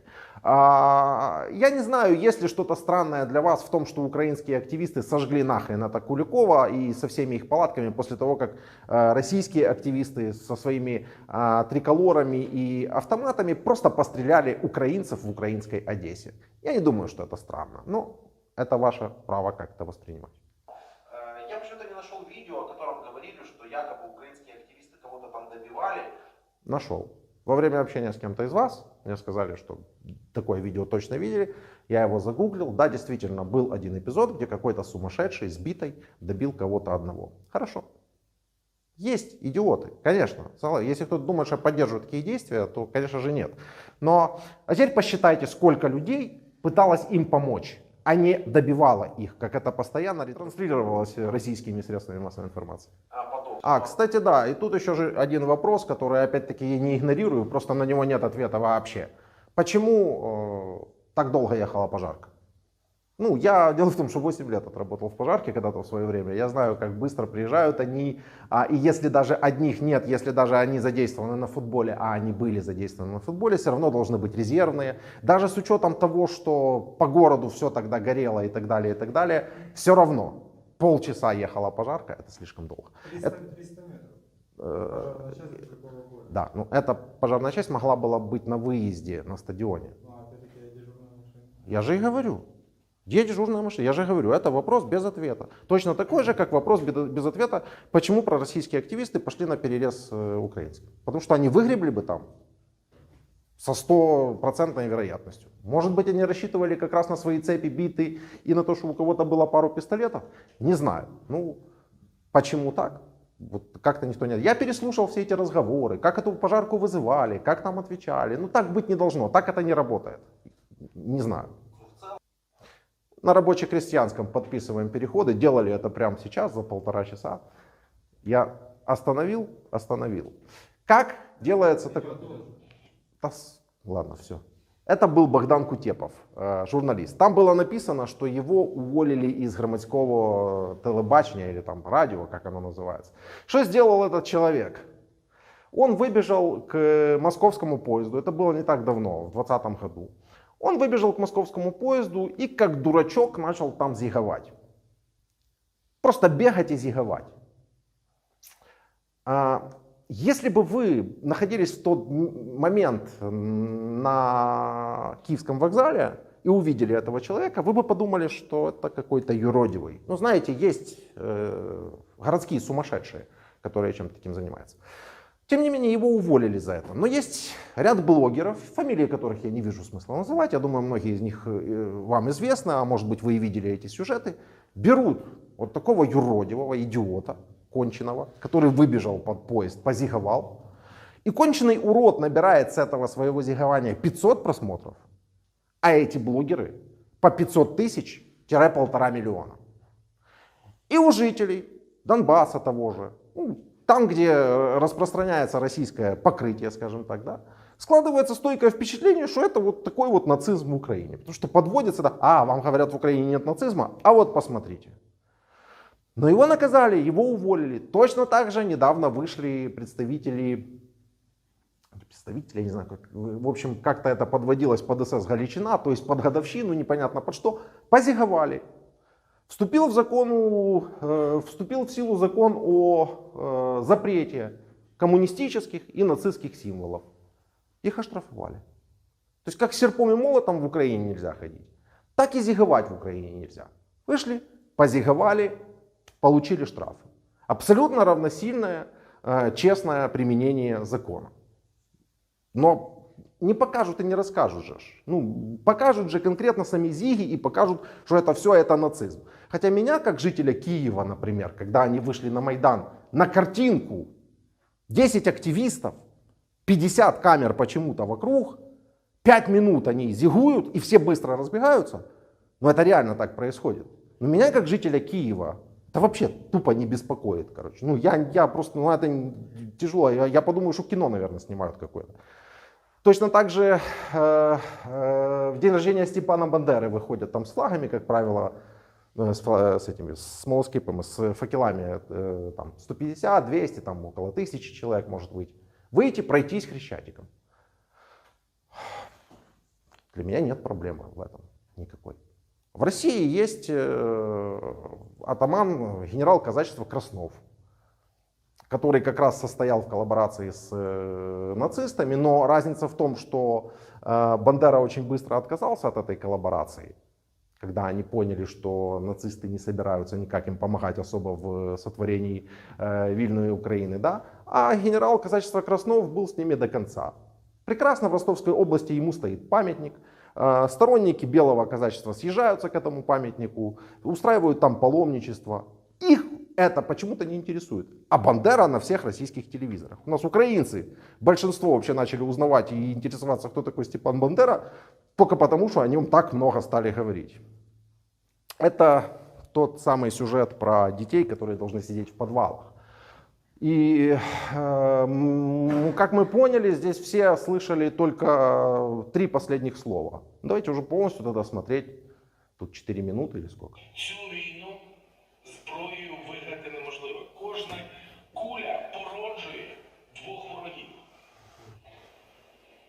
І кожний день миру, коли українська держава демонструє на звільнених територіях, що громадяни, які ще місяць тому співали осанна псевдосепаратистському режиму, сьогодні розуміють, що вони отримують тепло. Смысл в том, что он как раз начинает речь с того, что нужен мир, и с того, что на освобожденных от сепаратистов территориях люди живут лучше, чем с той стороны.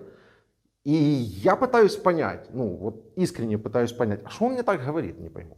Ну реально.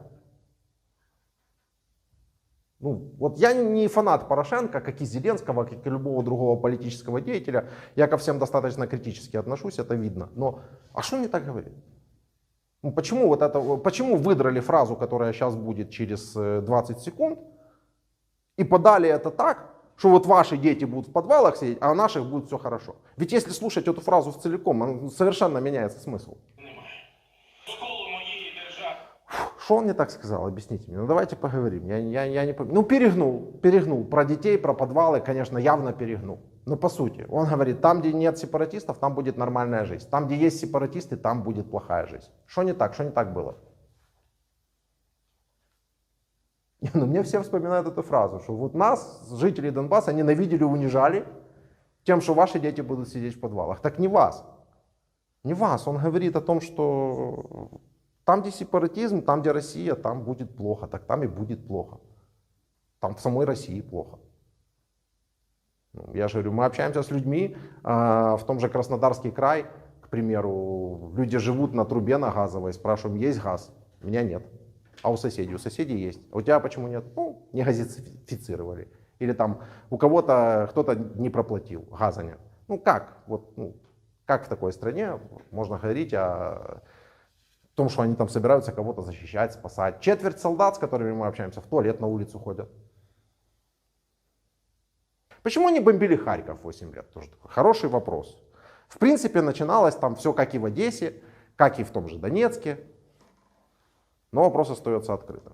Тут маленький кадр буквально из Харькова, что там было. Евромайдановцы, которые забаррикадировались внутри здания, были выведены на площадь. Над взятым штурмом зданием госадминистрации активисты выдрузили российский государственный флаг. Это вы его знаете? Да. Российский, да? По-моему, с 2014 года он на Донбассе бегает, да? Давно, в общем. Тут сейчас будет какой-то смешной кадр, просто так, для вставки. Просто в Харькове, ну, просто это то, о чем говорил Порошенко, опять-таки. Ну, вот в Харькове смогли... Да. В Харькове подавили вот этот вот сепаратизм, хотя там тоже срывались украинские флаги, вывешивались российские. Ну, подавили сепаратизм, и в Харькове не было, никто его не бомбил, потому что там не было России. Это как бы вроде бы логично, но с некоторыми людьми мы 1,5 часа разговариваем, и получается такой разговор, я говорю, ну вот посмотри, вот это вот белое, да, значит, я политикой не интересуюсь, окей, а вот это вот черное, сомнительно. Ну и как бы ходим по кругу, то есть если вы хотите контраргументировать какие-то такие вещи, то пожалуйста, мы открыты к общению, но если вы хотите просто, пришли, чтобы просто позвонить, и как бы посидеть, поморозиться, ну блин, а к чему это все? Мы все равно всем дадим позвонить потом. Просто возьмем и всем дадим позвонить. Потому что, ну как вы понимаете, плохого мы никому из вас ничего не хотим. И в каждом вопросе все время лично я, насколько могу, я иду на уступки. Дима тоже. Все. Ну. Так, к слову, как впихивали в голову, смотри. Как они записывают это все. Ну, смотри. Раз. Всем привет, это проект «Ван».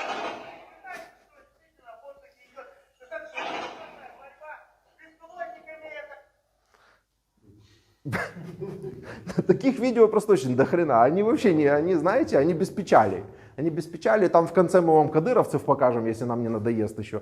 В принципе, 44 минуты посмотрели, еще, да, осталось примерно столько же. Но здесь по хронологии идет, что там происходило.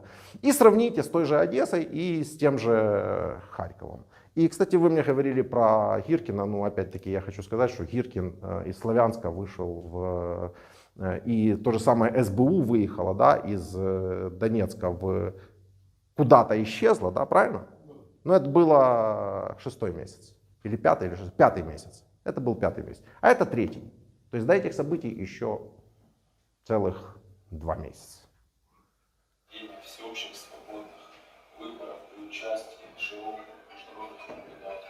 Предлагаю считать Донецкий областной совет нелегитимным органом власти. Я хочу... Вот извините, это сейчас весь Донецк был? Или весь Донецкий регион вот там вот сейчас собрался и решил объявить нелегитимным органом власти? По-моему, нет, там просто группа людей. А как же все остальные? От имени митинга обратиться к российской власти, верховному главнокомандующему войск Российской Федерации Владимиру Владимировичу Путину с просьбой поддержать народ Донбасса и ввести в Донецкую область миротворческие войска. Хватит кормить рагулей. Ну как, охуенно сытые все стали? А? Ну, просто если бы этого не было, то ничего бы и потом по-дальшему бы и не было бы, понимаете? Это как в Одессе. Если бы не застрелили бы пацанов на улице, то и, наверное, бы их там не сожгли. Но вы же что-то знаете одно, а другое нет. И вот это каждому приходится показывать. Ну, не было бы дальше ничего. Вот этого бы не было. Вот сдержали бы это, как в том Харькове, как в той Одессе. И все. И жили бы себе дальше. Ничего страшного. Выбрали все еще одного Януковича. Ющенко тоже когда-то выбирали, он тоже был прозападный. Потом прошли нормальные выборы, выбрали Януковича. Так само же Порошенко выбрали, он вам не нравится, выбрали бы себе какого-нибудь потом Бойко. Но никто бы не гиб.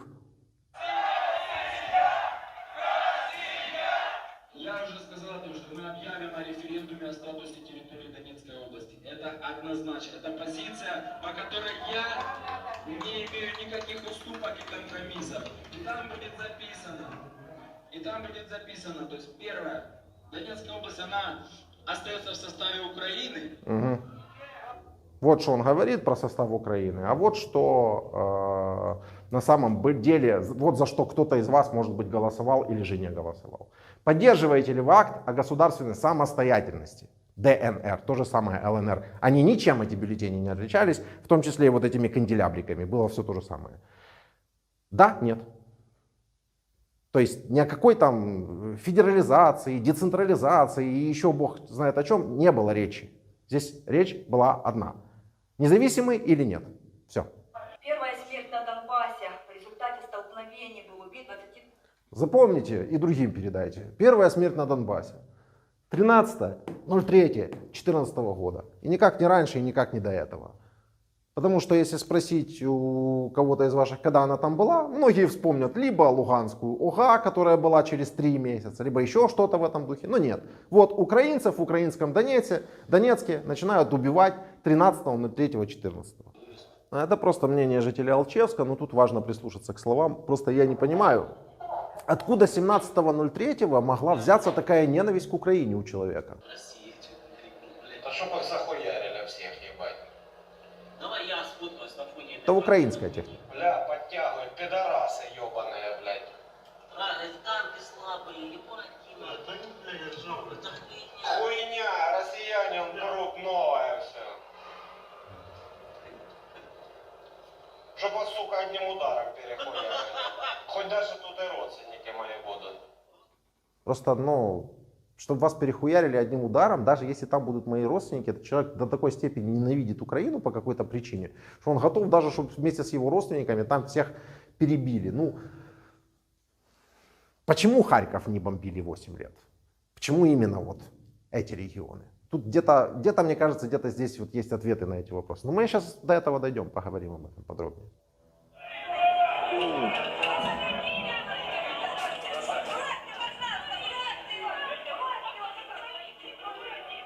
Начинаются задержания несогласных, посадки.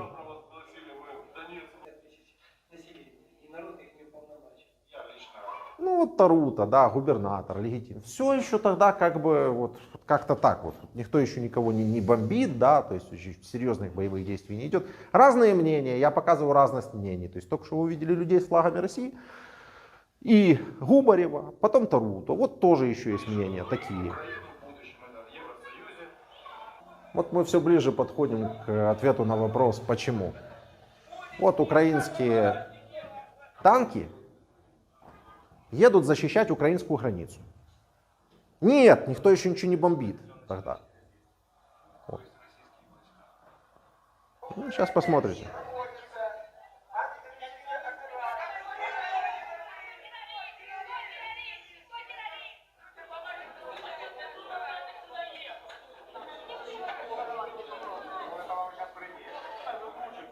У жителей Донбасса большой глубокий вопрос. Кто террорист и почему вдруг украинские танки едут охранять украинскую территорию? Странный вопрос, но вот есть. И как вот люди относятся. И кто террорист? А сейчас вы увидите, кто террорист. И как их встречают.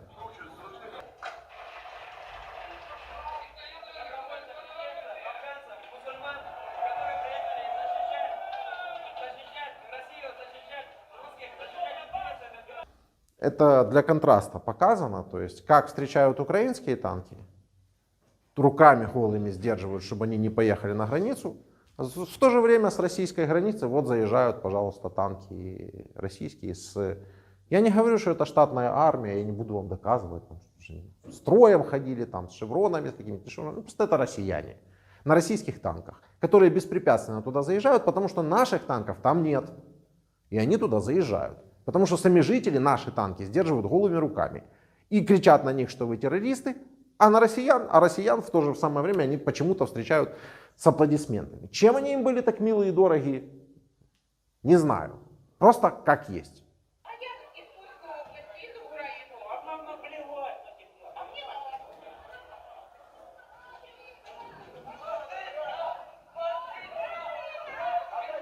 И эти люди обзывают ее фашисткой. Смотрите в их лица. Кто здесь фашист?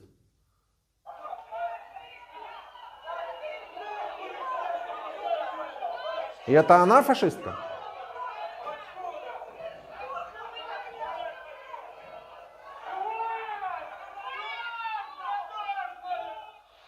Я так понимаю, что люди, которые выходят на митинги за бабки, для них нет другого миропонимания, что кто-то может выйти от души, да? по своему убеждению. Если она вышла с украинским паспортом, то она обязательно там нацистка и тварь продажная. Хотя как они себя ведут, вы видели. 02.06.14 был нанесен удар, авиаудар по Луганской. Ага. Не пишу, кем был нанесен, потому что, может быть, вы меня здесь просветите. Может, где-то доказано, что это был нанесен именно украинской авиацией. По звукам, когда был в Луганске, там летел самолетка. И было видео, По звуку определил, что он летел с Украины? Нет, по звуку не определил. Непонятно, откуда он, то ли с России, то ли с Украины. Непонятно. Я же тоже говорю, что непонятно. Я же тоже говорю, что непонятно. Нет, если кто-то знает как-то, это определить. Давайте определить. Мне, например, непонятно, вот вы, да, а почему по нам, да, вот, понять, почему украинцы могут взять и тупо начать лупить по населенному пункту, в котором даже домов высотных нет. Я не знаю. Я не знаю. Для меня нет логики этих действий. Я не могу ее объяснить. Разве что если вы находитесь, вот, к примеру, линия разграничения, вот, к примеру, ваша позиция. А вот наша позиция. Если идет постоянный огонь с этой стороны и с этой стороны, то идут перелеты в ваш поселок. Вот так я могу объяснить? Не было. Только чистый поселок, мирная жизнь. И ты видел, что именно они валили в твой поселок? Именно, да. Ну, что я могу сказать? Ну, Пострадала женщина, ребенок. я не буду убирать это из видео, я оставляю. Я хочу, чтобы мне кто-то объяснил, как так происходило. Потому что если так происходило, и на это не было ни одной, ни единой причины, то тогда это были крайне неправильные действия. И ставя себя на ваше место, я вообще ничего этого не знаю, никогда не смотрел и не видел, сижу себе дома, я не знаю, подчиняю примус, и тут в соседний дом бах прилетело. 3 прилетело. Да, а потом мне еще покажут нарезочки из всех этих видео, где там ваши дети будут сидеть по подвалам, там зигующего идиота какого-нибудь и еще и так далее. Я тоже скажу, да, это что, это Украина, короче, нас собирается уничтожить, возьму автомат и пойду защищать. Как бы свой дом. Ну, то есть, понимаю. Последний эпизод, вот последний кусочек, он объясняет максимальную сложность работы с этими людьми, потому что из них есть люди, да, которые действительно говорят и твердят: вот, я находился дома, россиян я не видел, ничего я не видел, в моем поселке россиян не было, баз не было, никаких военных людей не было. И вот в мои дома или там в соседские дома начало прилетать. Откуда я точно знаю, что с украинской стороны. И здесь проблема в том, что я же не могу разобрать каждый эпизод, что прилетало, в какой момент прилетало, куда именно прилетало, откуда прилетало. Это невозможно сделать просто на ходу. Да, по ходу дела я ищу, значит, там-то в такое-то время было то-то и то-то. И нахожу какие-то доказательства и предоставляю этим людям. Но, простите, а 8 лет этим кто-то занимался? Нет. Я оставляю это видео просто... пример работы, которую нужно проводить, по моему мнению, с пленными. То есть вы мне пишете, показывайте им разрушенные города. Мы им показываем разрушенные города. Но суть проблемы заключается в том, что они, вот ордловцы, они вообще не понимают, да, что вот эти вот 8 лет происходило. И им очень важно это объяснить. Им очень важно показать это все с другой стороны. Не с той стороны, с которой показывали им это все время, а с другой стороны. Как та речь Порошенко, где им вырвали 3 слова и показывали, и крутили все эти 8 лет. Может, до сих пор крутят, что ваши дети будут по подвалам сидеть. А я им показываю полную речь и спрашиваю, что же он мне так говорил? Ну и они не находятся, что сказать. Потому что, видите ли, превью этой речи им никто не показывал. Им показывали только 3 слова. И так... во всех смыслах. И да, я должен быть объективным в этих разговорах. И да, я должен говорить с ними на одном языке. Иначе это не проходит. И иначе это ничего никуда не донесет. Но нам удается донести. Потому что если вы смотрели эти интервью, вопреки тому, что многие пишут в комментариях, они говорят, да, мы узнали для себя много нового. Да, мы не знали, что это было. Да, это просто для нас, открытие. Даже не так. После вот этой демонстрации у нас совсем другие разговоры пошли. Да, и совсем получаются другие разговоры. Потому что когда они к нам приходят поговорить, мы уже условно на равных. И они нам не могут безапелляционно говорить, Порошенко там говорил вот так вот. И мы сидели в подвалах. А уже мне не нужно на ходу искать это видео и им показывать, что на самом деле все было совсем иначе.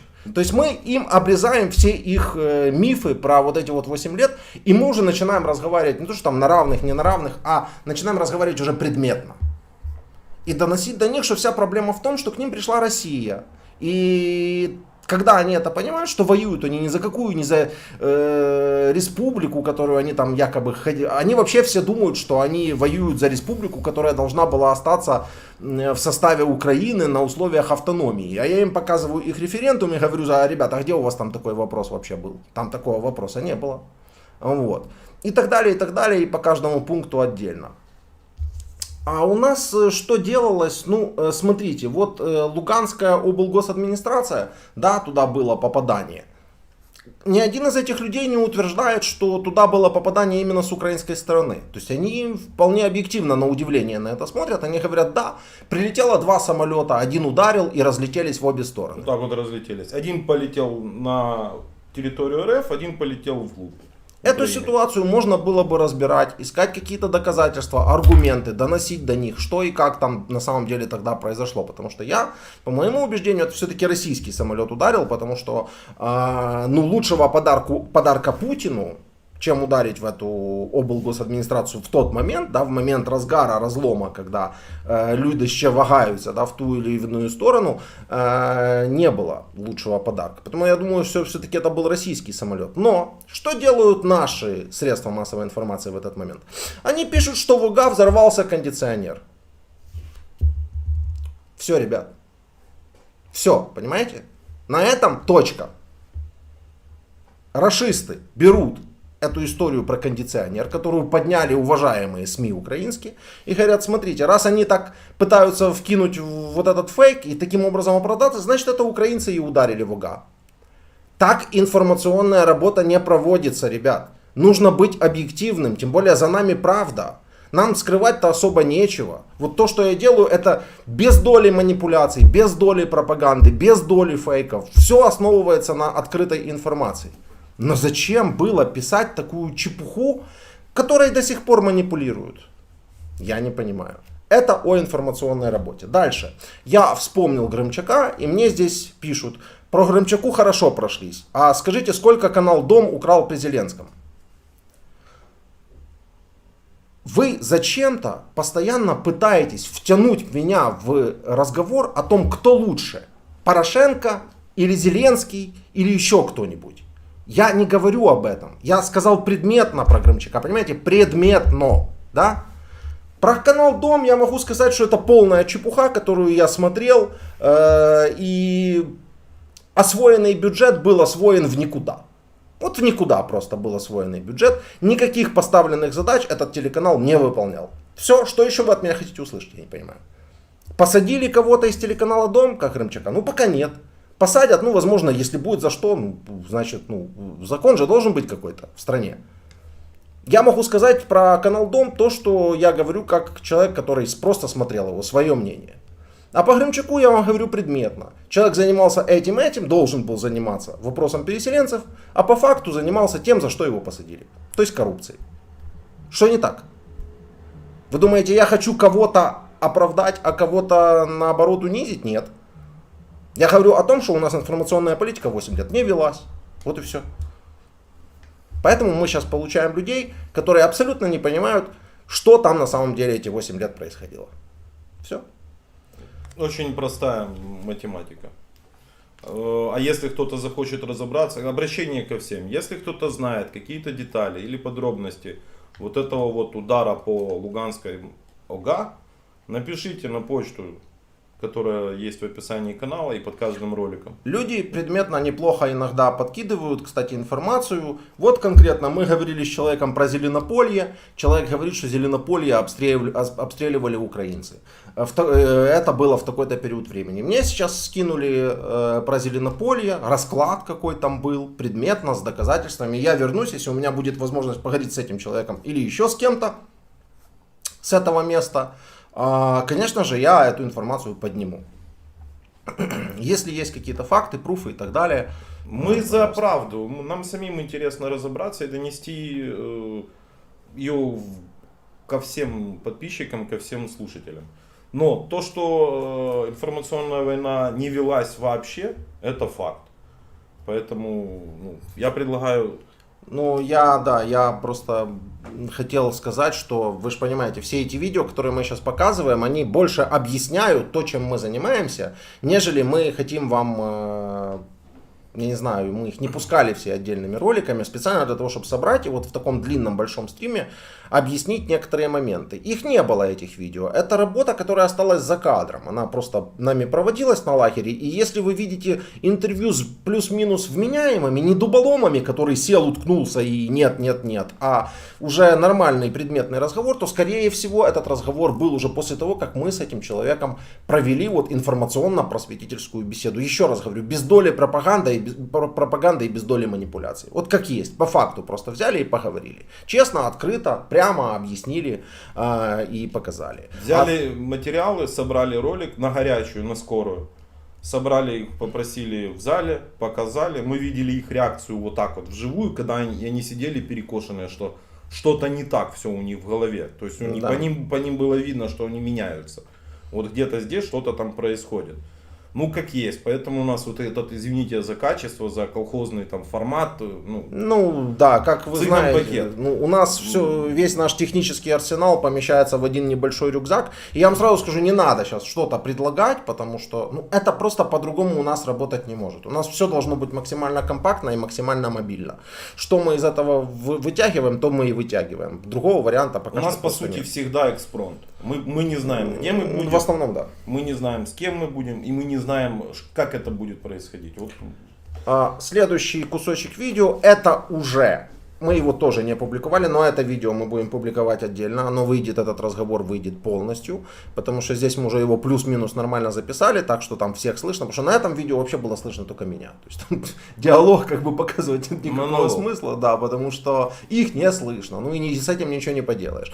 А вот этот вот следующее видео мы уже записали уже аналогичное, но сначала мы им просто показали видео, просто посадили. Час они посмотрели это видео, а потом начали говорить. И вот эпизод с этого видео. Вот это, да? Да, оно будет завтра опубликовано или там послезавтра. Скоро будет опубликовано полностью. Это просто эпизод, тут 5 минут. Что они делают? Вот что они делают с нашими пленными, вместо того, чтобы их просто взять и обменять. Я подготовки Мариуполя трибунала над азовцами и другими военными преступниками в одном из залов монтируются клетки для подсудимых. Можете ли вы подтвердить подлинность этих кадров или опровергнуть? Ведется ли действительно подготовка к трибуналу? Это Пушилин там сидит? Нет, это... Конечно, точно подтвердить, что подготовка к трибуналу ведется ровно так, как мы об этом заявляли, то есть ровно так, как мы это и планируем. То есть трибунал неизбежен. И да, один из первых трибуналов будет в Мариуполе. Готовимся по всем направлениям, в том числе готовится и я эту хрень не могу слушать, но вы поняли суть. Там мы поняли. Вместо того, чтобы выдать наших бойцов вместо вас, просто взять и обменять, они там картинку для российского телевидения делают. Над ним самим на трибунал.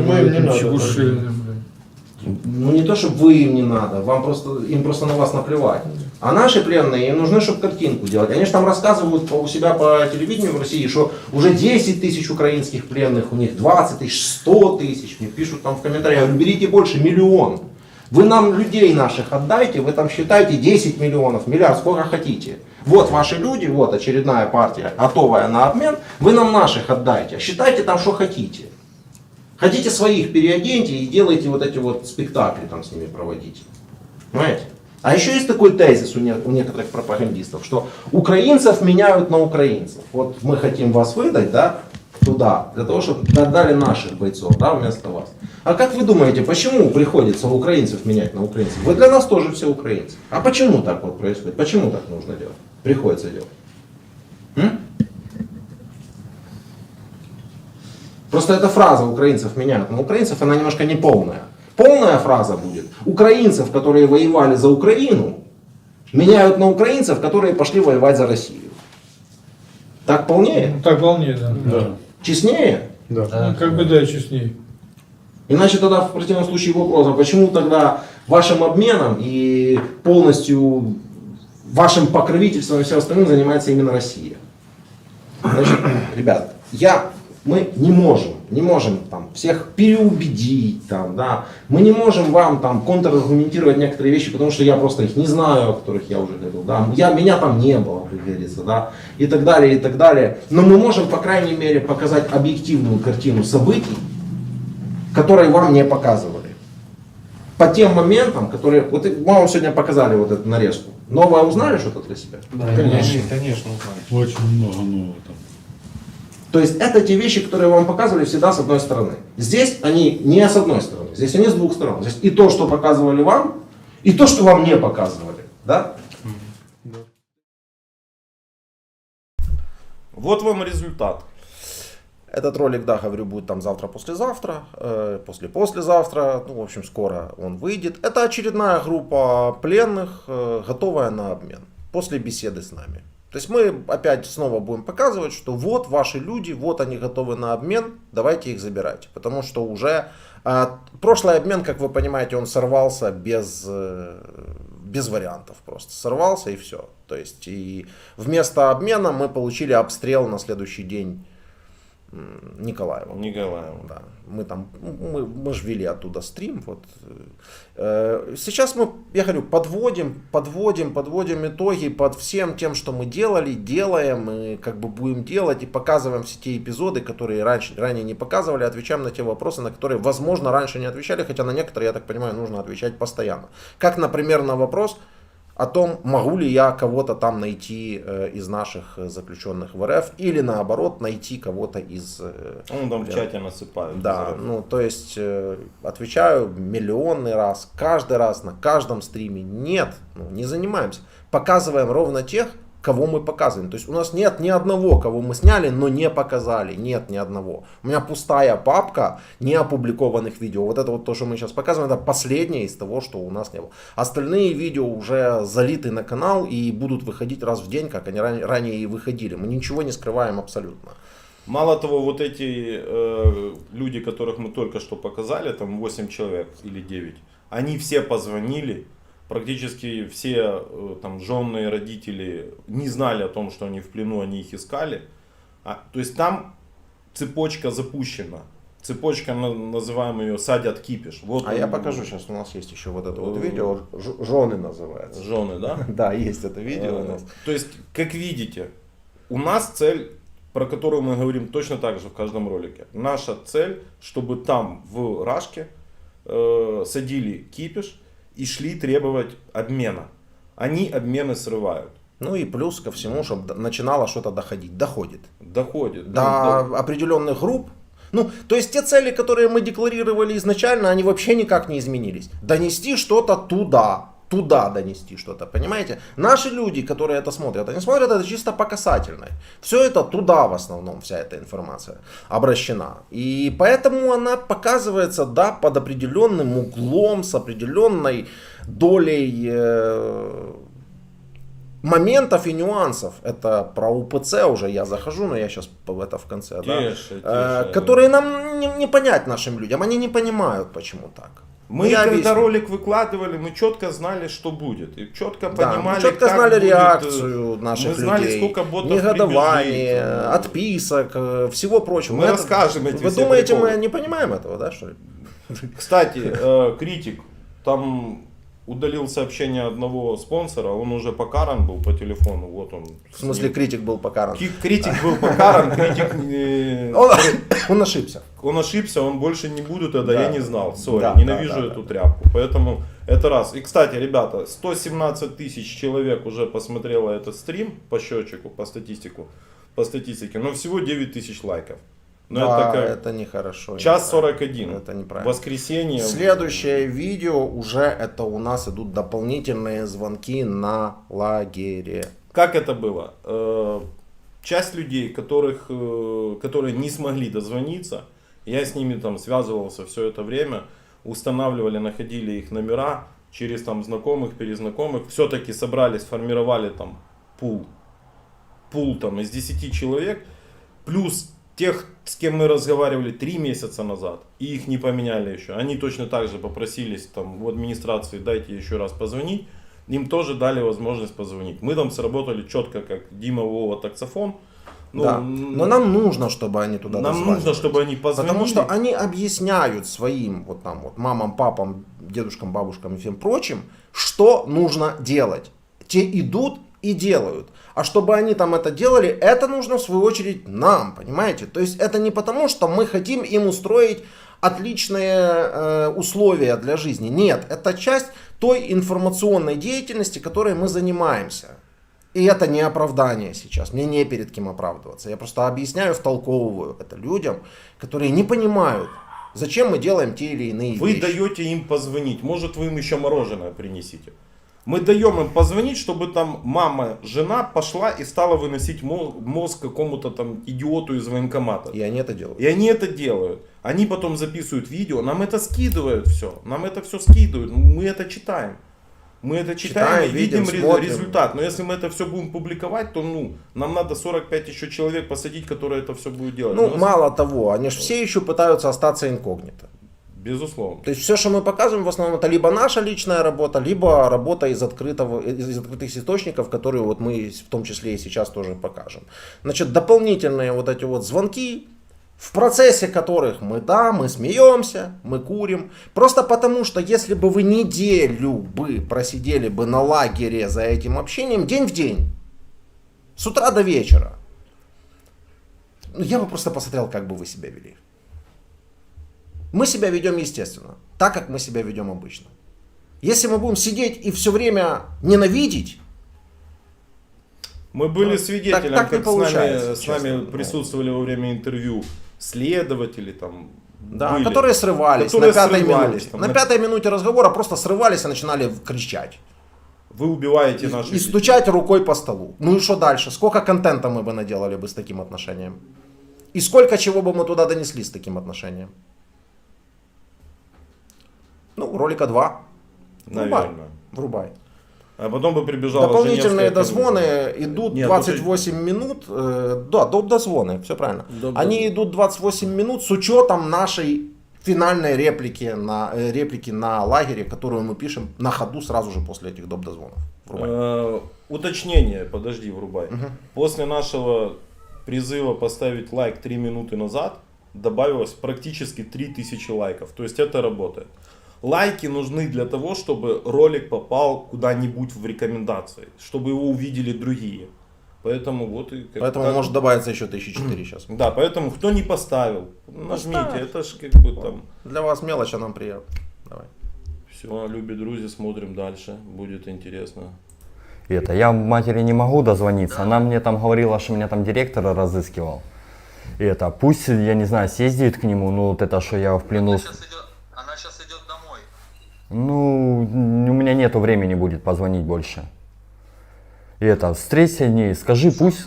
И это, пусть она, ну, съездит к нему, не знаю, бронь на меня попросит как-нибудь.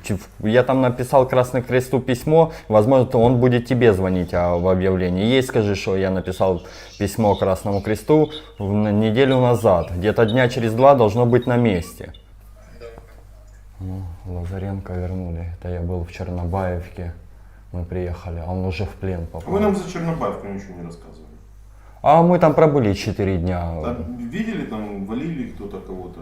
Ну вот это что вертолеты разнесли, уже сгоревшие. А так... РФ, да? Да, А так... много там их развалили? Привезли 2 штуки разваленных и их повторно развалили. Довалили, да, разбирали. А так там при нас ПВО, да, при нас ПВО срабатывало. Ну, пацана вернули. А попал он, блядь, в марте, наверное, числа, наверное, 1. Я был... Нажми на паузу. Сейчас мы на прямой номер будем. Как ваши дела? Да, я вас слушаю. Связь. Алло. Алло. Видно, слышно? Я вас слышу. Да. Слышу и вижу. Привет, мой сладкий. Привет, мой хороший. Привет, Перси. Мати. Спроси, она кино про лагерь видела? Ты видела кино про лагерь? Да, я видела да, репортаж. Вот скажи Как мне, вы там специально вас закуплены? так, специально так нас снимали или вас так кормят каждый раз? Не, нас кормят так постоянно. Питание хорошее, там наши же пацаны, которые тоже в плену готовят. Я не пошел. Красный Крест приезжает, там, да? Ты письмо получил? Да, и письмо, и фотки получал. И ООН приезжает. Все приезжают. Ну нажми на паузу. Да, уже я потом нарежу. А вы сегодня крайний день, это да, и все? Да. Вы сегодня выбираете? Да. Как вас зовут? Представьтесь, пожалуйста. Вас как зовут? Никита Сергеевич, Никита Сергеевич. Да, можно по-русски. Рябко Никита Сергеевич. С этим Подожди. вообще ранее не разговаривали. Да, вот этот человек, который сейчас будет говорить, мы с ним не разговаривали, с ним отдельного интервью нету. Да, то есть по ходу да, вот, их трое, которых раньше не было, вот это второй, да, из них уже получается, потому что будет еще один. Да. Подожди, какой там? ВК вот это вот мы читали, этот, и третий, который... и третий на аватарке, который сказал про то, что его обстреливали. он вагался, то есть он говорил, то он хочет давать интервью, то он не хочет давать интервью. И вот в результате уже после того, как он позвонил, мы с ним поговорили. Это отступление. Да, лирическое отступление. Лирическое. Мы есть тут, мы смотрим. Ну, кстати, лайки прилетели 14 тысяч, 5 тысяч Дима, лайков. давай уже. Даю уже. Давай, Что тебе давать? Давай уже. Плей. Что-нибудь. Дата года рождения. 21.04.1997. А откуда? Ну, Ну, родом, проживал где? с Луганска. В Луганске проживал? Да. Алло. Добрый день. Добрый день. Никита Сергеевич, ваш сын? Да, Мы журналисты берем интервью. Хотите с ним пообщаться? конечно. Разговор будет записан и опубликован. Привет, родной. О, привет, мам. Привет, Никитушка. Как ты там? Как дела у тебя? Как там? Все хорошо у нас. Я в плену для военных, таборе для военнопленных нахожусь сейчас. Ты как? Я вчера Как у нас видео видела Владимира Золкина. Он снимал интервью в лагере для пленных. Как вы кушаете, там живете. Огромное большое спасибо. Ну, да, Я Нельзя. тебя там вчера увидела. Ну, ребята доехали, снимали, ты нас увидела. Как вы? Реально большое очень спасибо им. Мы знаем, да, все. Ой, я так рада, сынуля. Мы все сделали. Все делаем, чтобы тебя обменяли. Так ждем мы тебя домой. Ты рассказывай, что там, как малой, как батя, вообще, как там. Расскажи. Все хорошо, все у всех хорошо, все хорошо. Мы тебя ждем. А ты домой. что, одна дома или нет? С батей? Нет, я не одна, папа дома. А где? Подойдешь? Подойдешь? Ну, стесняется. Так чего он стесняется? Подойди. Привет.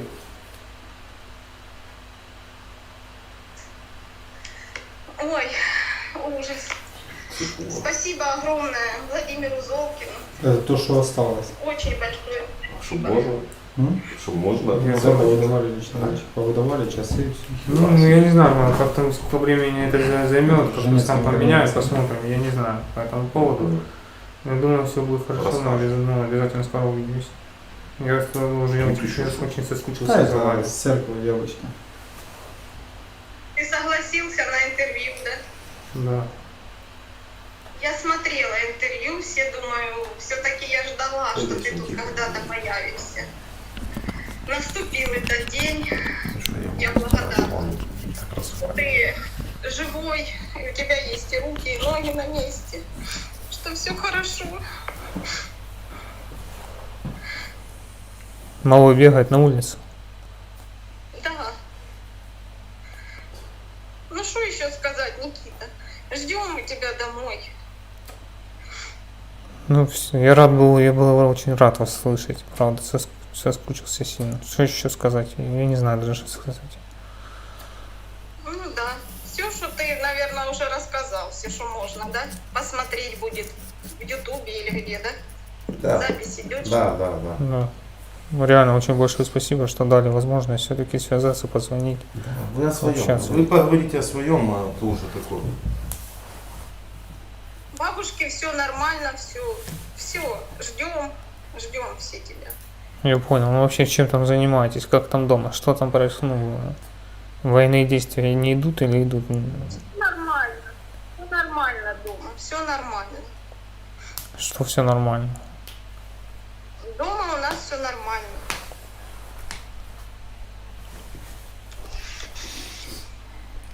Я аж заволновалась, переживаю, я не знаю, что даже сказать и спросить. Самое главное, не бояться говорить правду и все. Неожиданно все так.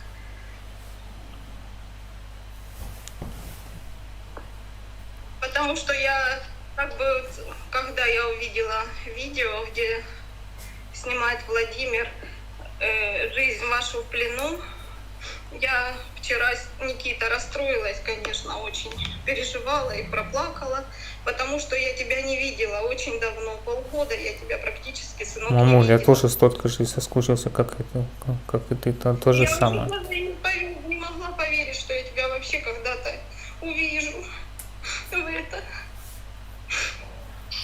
Самое главное, что за такой промежуток вместе мы все-таки хоть связались, хоть как-то. Да, да, самое главное, теперь мы будем верить в то, что ты однажды будешь с нами вместе. Не плачь, все будет хорошо. Я просто не могу поверить. Поверь. Поверила уже, спасибо большое. Что еще сказать? Что еще?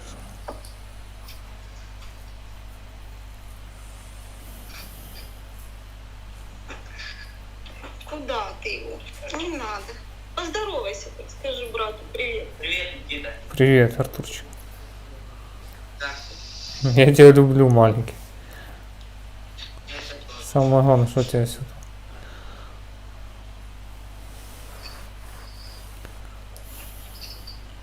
Держись, Никита, крепись.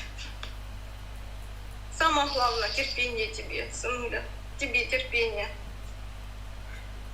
Мамуль, я правда очень-очень-очень рад, что за столько времени мы реально увиделись, хоть созвонились, поговорили.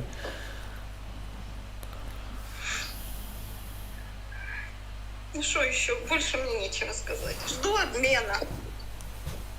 Да ты чего тебе ждать? Мне надо, нам надо ждать. Я, наверное, больше, чем ты жду, сынок.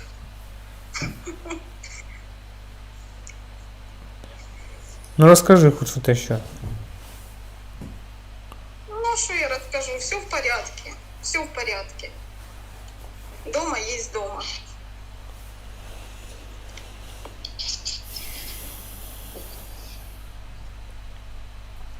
Не понял. Да я хоть полюбуюсь. Покажи хоть во двор нам, хоть что-то, хоть чуть-чуть, хоть увидеть Да, что-то. Никита. А? Никита. Ну, прекращать.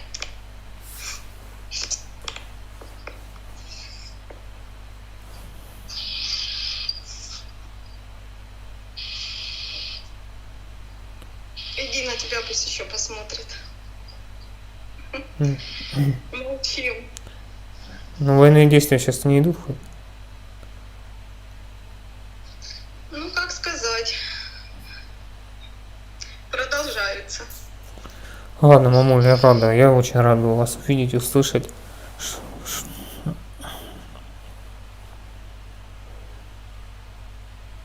Я тоже, Никита. Люблю тебя. Ждем. Письмо ты получал мое? Получал, Получал? да. А когда? Недавно? М? Недавно получал? Там ну как, ну привозили Красный Крест, там недавно, может неделю назад. Нам тоже передали письмо. И я получила его 23 июня. Написала тебе сразу, но, наверное, тебе сразу, конечно, его не передали. Не передали сразу, ну привезли. Привезли. Спасибо Что большое. там говорят вообще по всей этому поводу, по всей этой ситуации, всей этой движухе? Что происходит? Ну, как бы был обмен первый, 144 человека обменяли, ребят.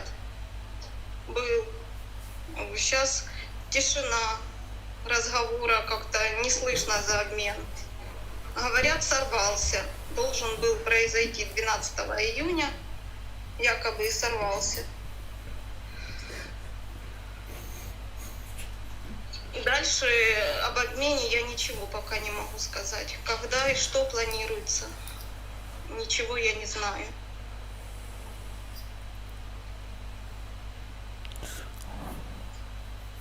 Все хорошо, у родных у всех хорошо, все Ладно. хорошо. Ман, давай, тогда передавай всем привет, я очень всех люблю, вас целую, обнимаю. Давай, целую. Давай, сыночек, держись. Пока. Держись, родной. Пока я буду связываться. Вы, надо понимать, даете согласие на это интервью, правильно? На это? Да. Да. Расскажите кратко историю тогда вашу. Как вы попали? Вообще, вы контрактник? Нет, не контракт. Хотели служить или воевать, что? Служить не хотел. Ну как, вообще изначально, ну как, сам по себе, как бы хотел быть военным, но служить, именно конкретно идти служить не хотел. А как вас забрали служить? Ну, вышел из дома военкомат, и были автобусы, там, которые, мобилизировали людей в автобус. Я попал в автобус и поехали на это. Вам хотели вещи собрать свои? Нет, я вышел так, без вещей, без ничего. И так и повезли? Да. Одели? Дали оружие? Одели просто и все. А оружие когда дали? Оружие дали там в другом населенном пункте. Ну, я дала номер, там нету WhatsApp. Я же вроде сказала, что даст WhatsApp. Это у нас повторные звонки и по ходу еще одно интервью, потому что человек сразу не пришел, а теперь пришел. В общем, мы уже не будем делать ничего отдельно. В плен как вы попали? Сдался. Вышел с леса. Один? Да. А почему остался один? Потому что ушел. От своих ушел? Никак, не ушел, но вышел просто. Там такая ситуация была странная,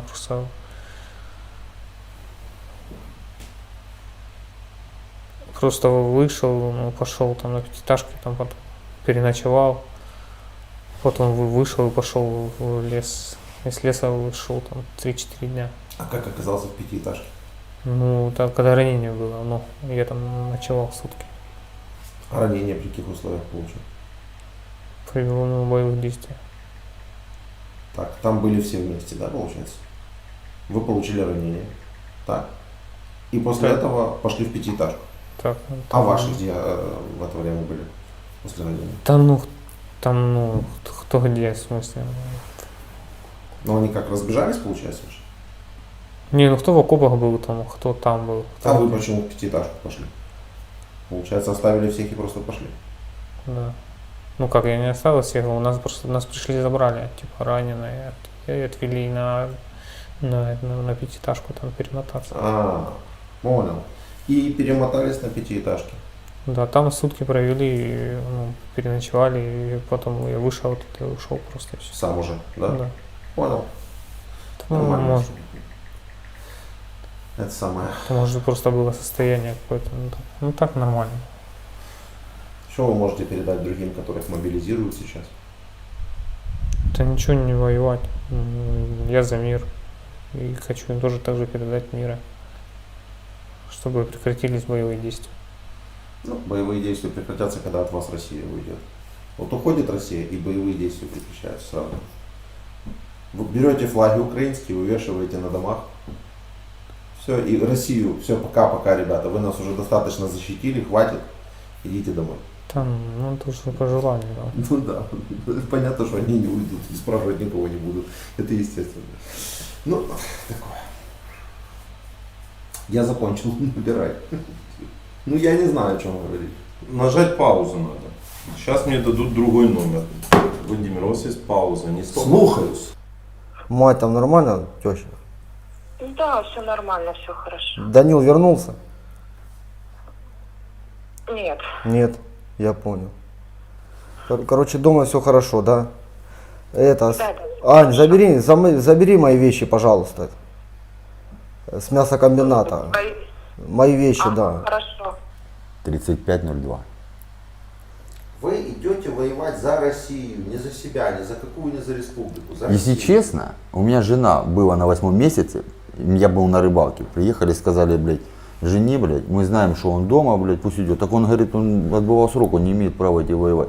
Сказали, без разницы, будем садить. Я даже не знал, что их, у меня отец с Харькова меня привезли. Я думаю, ладно, где-то на учении. Хочу, чтобы только до вас дошло, что вы идете за Россию воевать. А Чтобы вы цели понимали, что если кто-то идет воевать, он идет за Россию. Я не собираюсь. У меня паспорт украинский был, и ЛНРовский, и российский я не делал. То приехали домой, взяли по флагу, повесили на забор по украинскому и нахер послали всех россиян. И вот они от вас уходят, и война заканчивается сразу. Садили б нахуй. Садили. Или здесь, 13 дали, или б дали там бы, хуй возьми сколько. Ну то здесь хоть за вооруженное это вот, а там за что, я не пойму. Все бедные и с одной стороны, и с другой стороны. Всех вас жалко. Да. Вот. Только россиян не жалко, а так всех жалко. Хай идут домой и все. И все закончится с вами. Все закончится. Да хотя бы как-нибудь уже поставить точку над этим. Над Ну, всем. хай Россия идет домой и точка. Все. Просто идут домой и точка. Все, сразу. Ну да. Ну, в этот раз ты повеселее, я Ну тебе да. скажу. То сдержался. В плену у нацистов отошел немного, да? Да.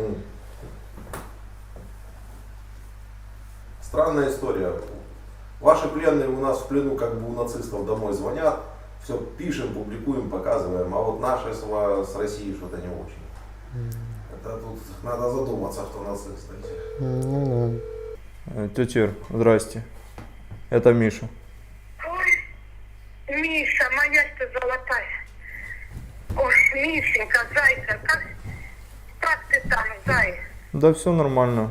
Здоров. Миша, говори, чтоб я тебя слышала, Миш. Здоров, все нормально. Миш, я не пойму, что ты во Львове, что тебя туда заперли? Я не знаю, так вот получилось. Как твое здоровье, Миш, там ничего с тобой не сделали? Нет, все нормально. Живой, здоровый. Наверное, останемся у них позитивными таксофонами. Нет. Нет. Они сейчас приезжают, возвращаются домой, включают свое, это самое, Рос-ТВ, но другого у них нет. Росблогеров, а других у них нет. И все. Рухнула твоя работа. Хорошо. Опять Раиса вперде. И идут. Ну, в следующий раз просто им уже не повезет. Там начали звонить остальные мальчики, это из-за статуса военнопленного. Ну, всех, кто мы написали, я могу, если что, список составить, кого мы заявление подавали, и скинуть на номер Дмитрия или Владимира. Нас не будет. Нас, их уже точнее не будет. Мы уже не будем тогда разговаривать. Есть. Есть, да? Мама заявление подавали. Я понял. А в списках на обмен? В списках на обмен российских есть или нет? А? Ну, российский список я не знаю. Россия, у них же там отдельный список. А что касается нас, то, мы получили бумагу. В общем, даю маму. Привет, Привет. Что там, нормально все у вас? сыночка. Ничего по обмену мы толком не можем тебе сказать. Да я Потому понимаю. что ничего не список он есть. Ты подавала заявление? В российских, как вам сказали здесь, в этом, в Красном Кресте в нашем, что мы вроде как обратились в Россию, а нам отказали, ДНР обратилась за помощью по обмену к России, они ничего не помогли. Пока мы добиваемся вам статуса пленных, часть, когда у Морозова в кабинете уже я узнавала сегодня есть, все нормально. Часть еще пытаемся узнать, тоже все документы по сбору, что нужны. И список обмена подали. Статус военнопленного, нам, по крайней мере, сказали, что уже вам дали, потому что мы, благодаря вот этим всем роликам, что выкладывали с вами интервью, нам сказали, во-первых, что вы без вести пропавшие. Мы говорим, у нас есть ролики, что вы там в плен попали. Короче, они там сказали нам, скиньте ссылки, вот эти все там, где они начали говорить, что это все фейк. Я говорю, как фейк, если это мой муж, говорю, не может такого быть. Все вот эти ролики скинули, и нам сказали, что статус военнопленного дали, то есть подтвердили. Вот. Насчет обмена, говорят, пока ничего не известно, а мы в Россию... Понял, да? Вынуждаем вас менять. Да. Благодарю. Верните микрофон. А именно этими самыми видео вынуждаем вас вносить в списки пленных. А вы в плену, все как у бандеровцев, понимаете? Нехороших людей. За что говорю? Истинные бандеровцы. Все, я благодарю вас. Ты куришь? Да. Вы что не помните, я же с Харькова. Да, мы уже подали документы туда. Передали на Российскую Федерацию ваши списки на обмен. Что, как дела? Нормально. Он все время улыбается. Тогда улыбался, сейчас улыбается. Позитивный контекст. Нормальная история. Тебе по кайфу тут или что?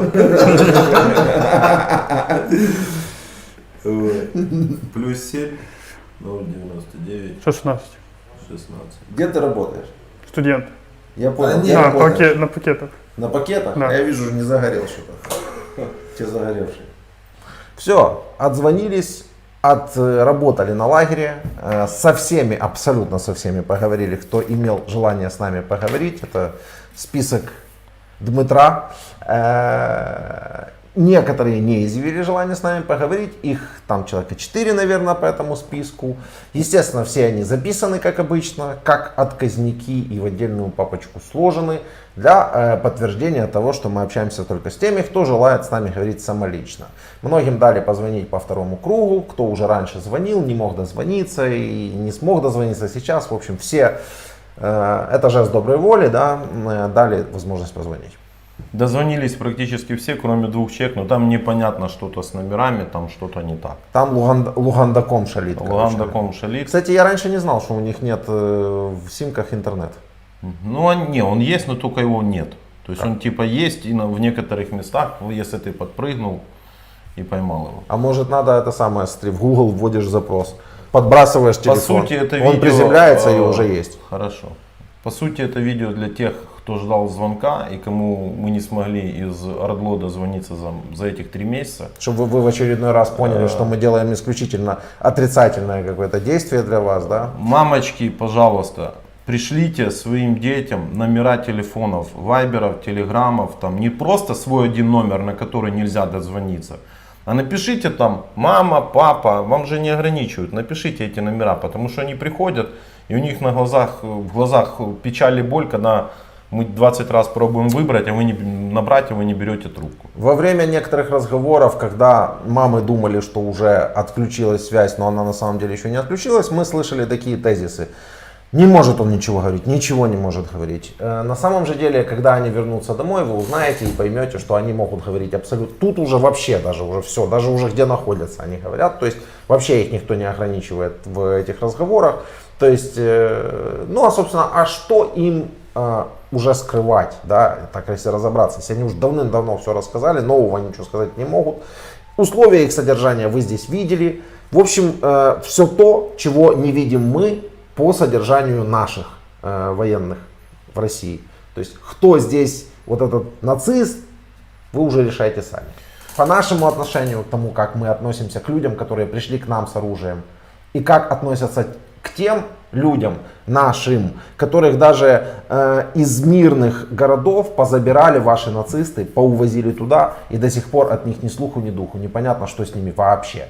Это люди, которые даже оружие в руки не держали, не брали. Это люди, которые, когда ваши вот это пришли под Киев, например, да, здесь позабирали из Бучи, из Ирпеня людей, просто позабирали, потому что они им не понравились, и увезли в Россию, не военных.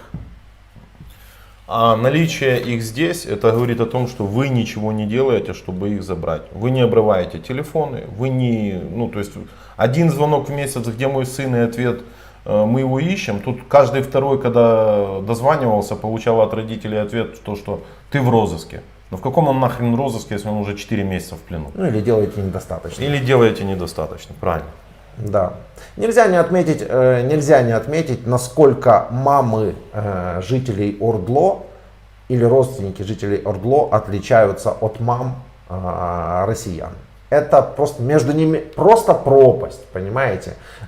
Мамы жителей Ордло нормальные люди, и они реагируют на своих детей, как мамы реагируют на своих детей, которые попали в плен, которые далеко, с которыми непонятно что, мы слышим эмоции, мы слышим нормальные разговоры и так далее, и так далее. То есть нормальные люди, которых просто немножко подзомбировали российской пропагандой, которые не понимают, что происходит на самом деле, и что происходило на самом деле с 2014 года. В связи с этим мы даже сделали небольшую подборку, показали вот пленным, и они очень много для себя нового реально узнали из этого всего, ну как они говорят, если они не обманывают.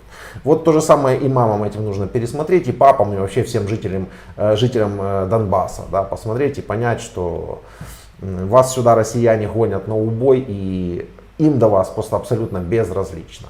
Возможно, мы сделаем подборку мамы ОРДЛО vs мамы РФ. Там будет не просто, это будет жесткая подборка, но это будет час шокирующего контента. Но это ну, нормально. Которые вы уже по сути сами уже и слышали, если вы смотрите наш канал, да, ну вот разница между... Разница будет просто. Разница пропасть. Никакие вы им не братские народы, никакие абсолютно не братские народы. Это совсем россияне, это вообще какой-то другой вид, которым плевать на своих людей, на чужих людей, даже на своих детей плевать. Им главное компенсацию получить или там машину новую получить вместо... Еще нам не нужно предлагать деньги за то, что мы заплатим, дайте с сыном поговорить, мы в этом не нуждаемся. Мы так даем это делать по возможности. Подписывайтесь на канал, ставите лайки. Делитесь видео. Делитесь видео. И ищите своих. Ищите своих. Слава Украине. Слава Украине. ЗСУ. Все.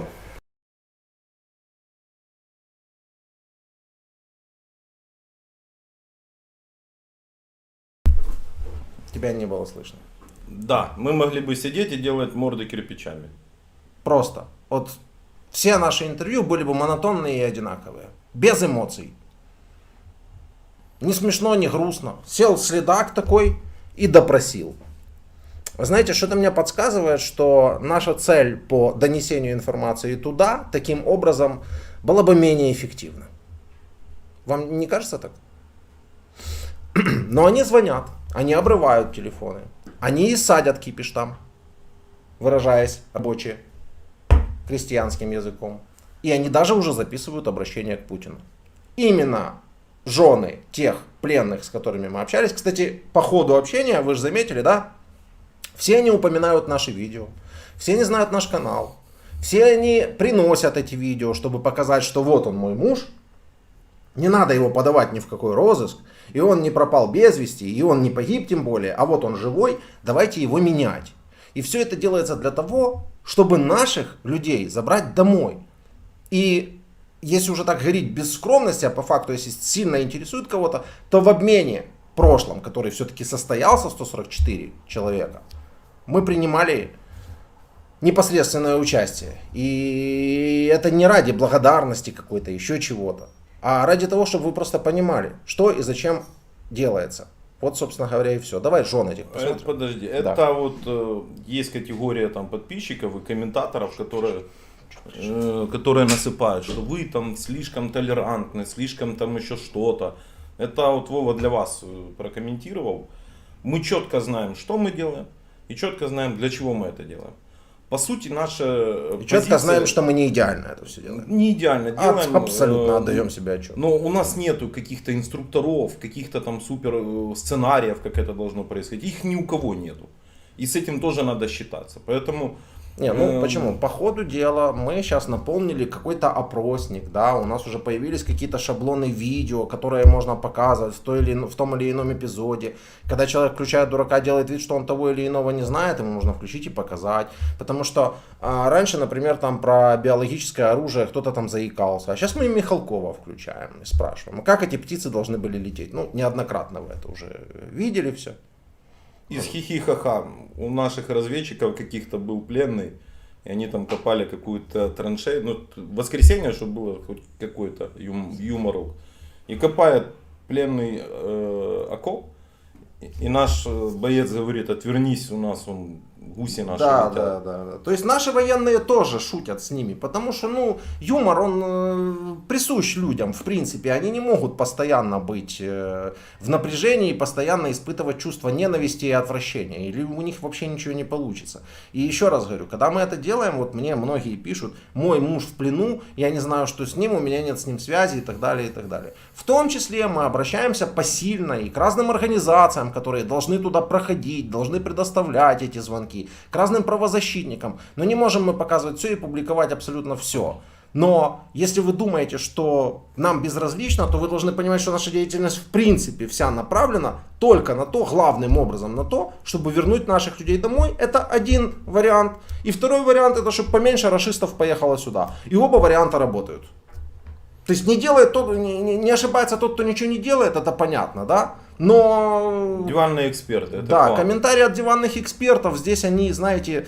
Спросите то, не знаю про что. Да. Кстати, напишите мне список ваших вопросов, гениальных вопросов, которые вы бы задавали пленным, и я отвечу сейчас на них прямо в эфире, вот вместо вот этих пленных, потому что я знаю, как они отвечают на эти вопросы. В чате тегаете Золкина. Да, вопросы. Мы увидим. Вопросы. Да. У нас есть с вами еще полчаса сейчас на общение, потому что к Марку Фегину на эфир в 20:00, ну надо немножко перекурить хотя бы перед этим, хотя я все время курю.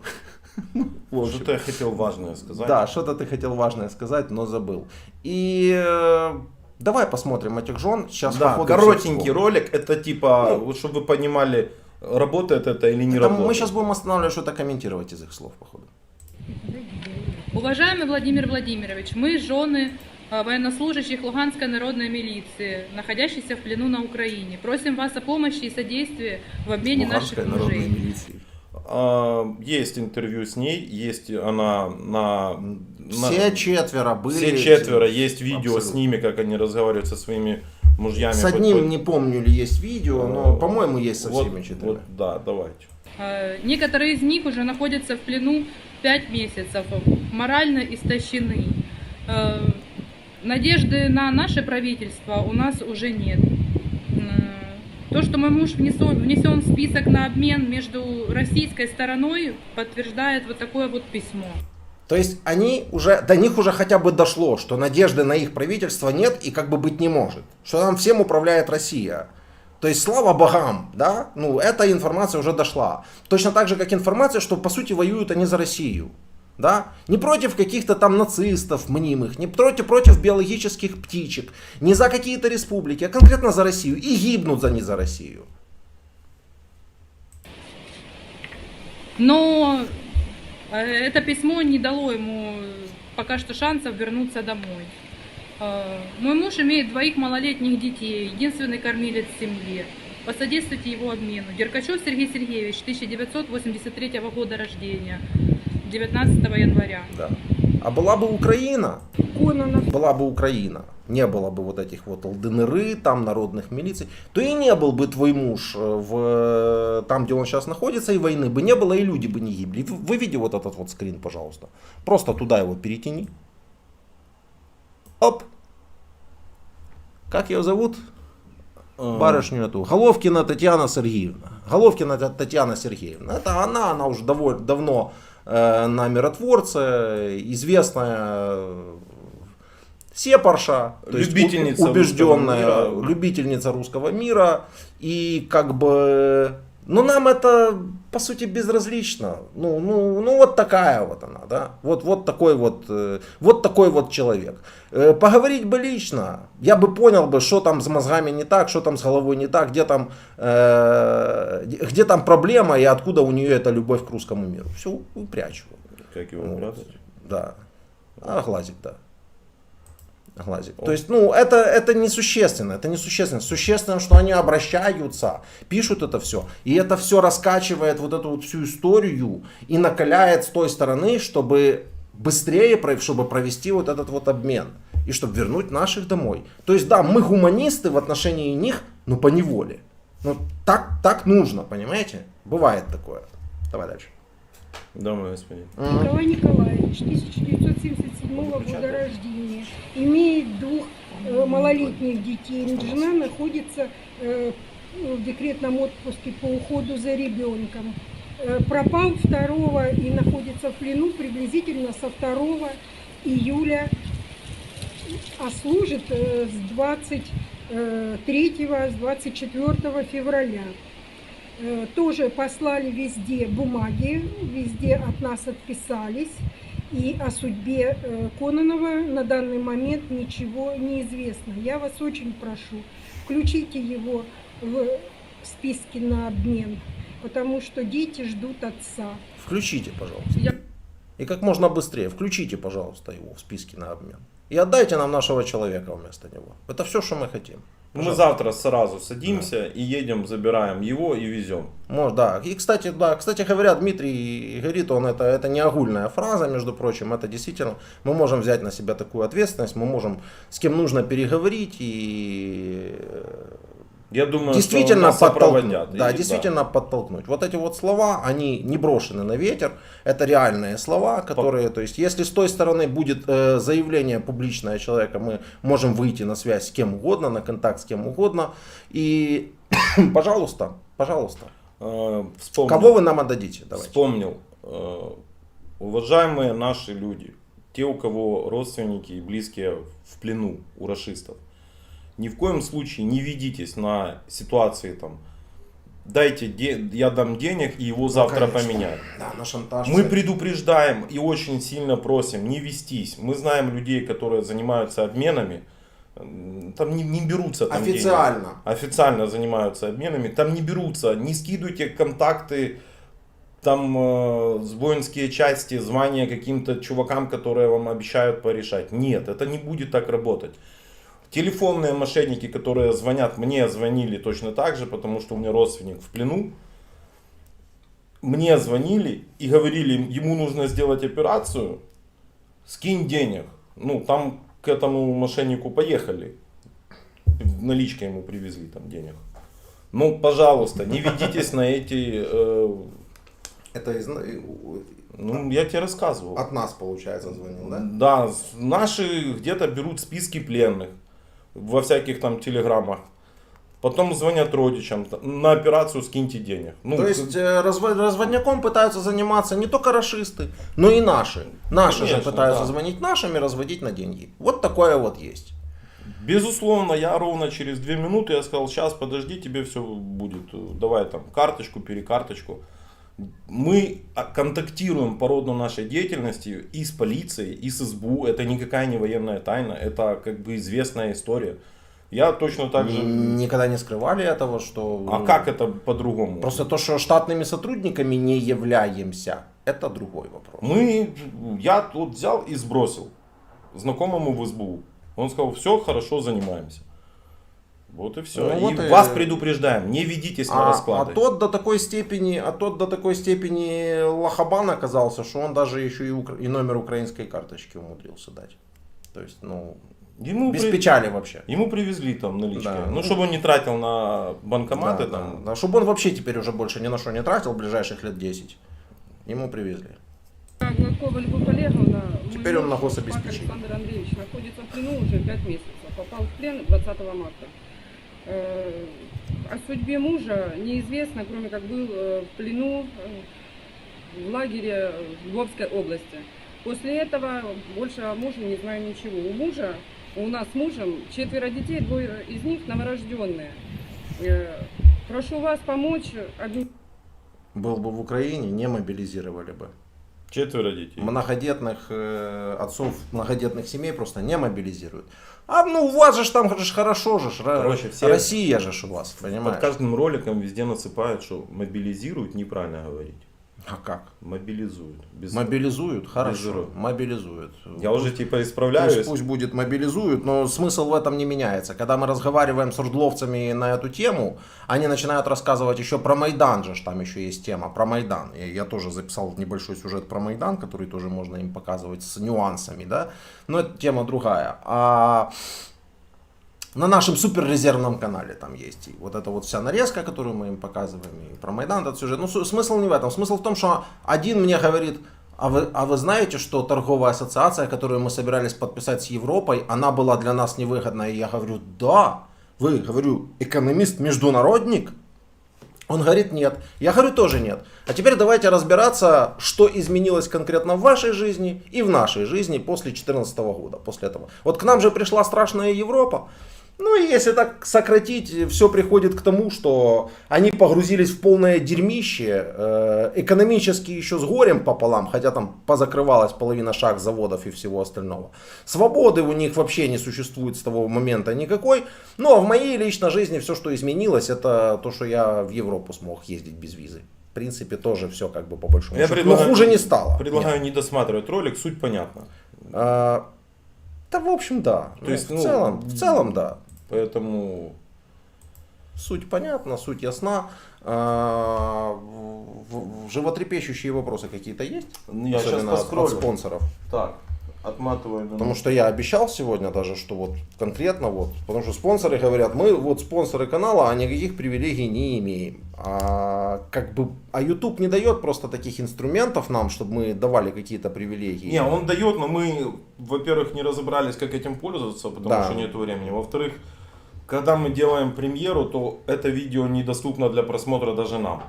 Поэтому там типа дать ролик наперед посмотреть. Это только в Патреоне возможно. Дать ссылку на ролик, который выйдет дня через 3. Следующий стрим будет, мы не знаем, что из этого получится, но он будет только с комментариями от спонсоров. Там мы уже написали партнерам, чтобы разобрались там с одной историей. Они попробуют разобраться, потому что... Так, я скроллю чат. Мы просили написать вопросы, которые мы должны были задать пленным. Да. Пока Дима скроллит, объясню. Любой практически из тех вопросов, которые вы мне пишете, что его нужно задавать, ответ на него будет: не знаю, не видел, не в курсе. Давай. Все. Вот все те геніальні вопроси. Ну давай, може. Давай. Я б в них радив ще одне питання ставити частіше. Если вас ФСБ попросит снять пропагандированный ролик с призывом на войну, вы бы согласились? Ну, ответ очевиден. Ответ очевиден. Уже много раз это было, и много раз мы задавали. Тот, кто отвечает честно, говорит да. Да. Потому что пытки выдержит не каждый человек. Все из них по возвращению сделают то, что им скажут. Точка. А тот, кто говорит... Некоторые говорят, нет, я ни в коем случае этого делать не буду. Следующий вопрос. Почему Подожди, я хотел сказать же 2 слова. Там мне задавали вопрос про Волыну много раз, про то, что его заставили сказать то, что... Ну да, его заставили сказать то, что он сказал. Да, но это не похоже. Любой здравомыслящий человек посмотрит и поймет, что если человека над ними издеваться или угрожать, что будут над ними издеваться на протяжении определенного времени, он в результате с бумажки прочитает то, что ему дадут прочитать. Сомнений в этом нет никаких. Мы не железные.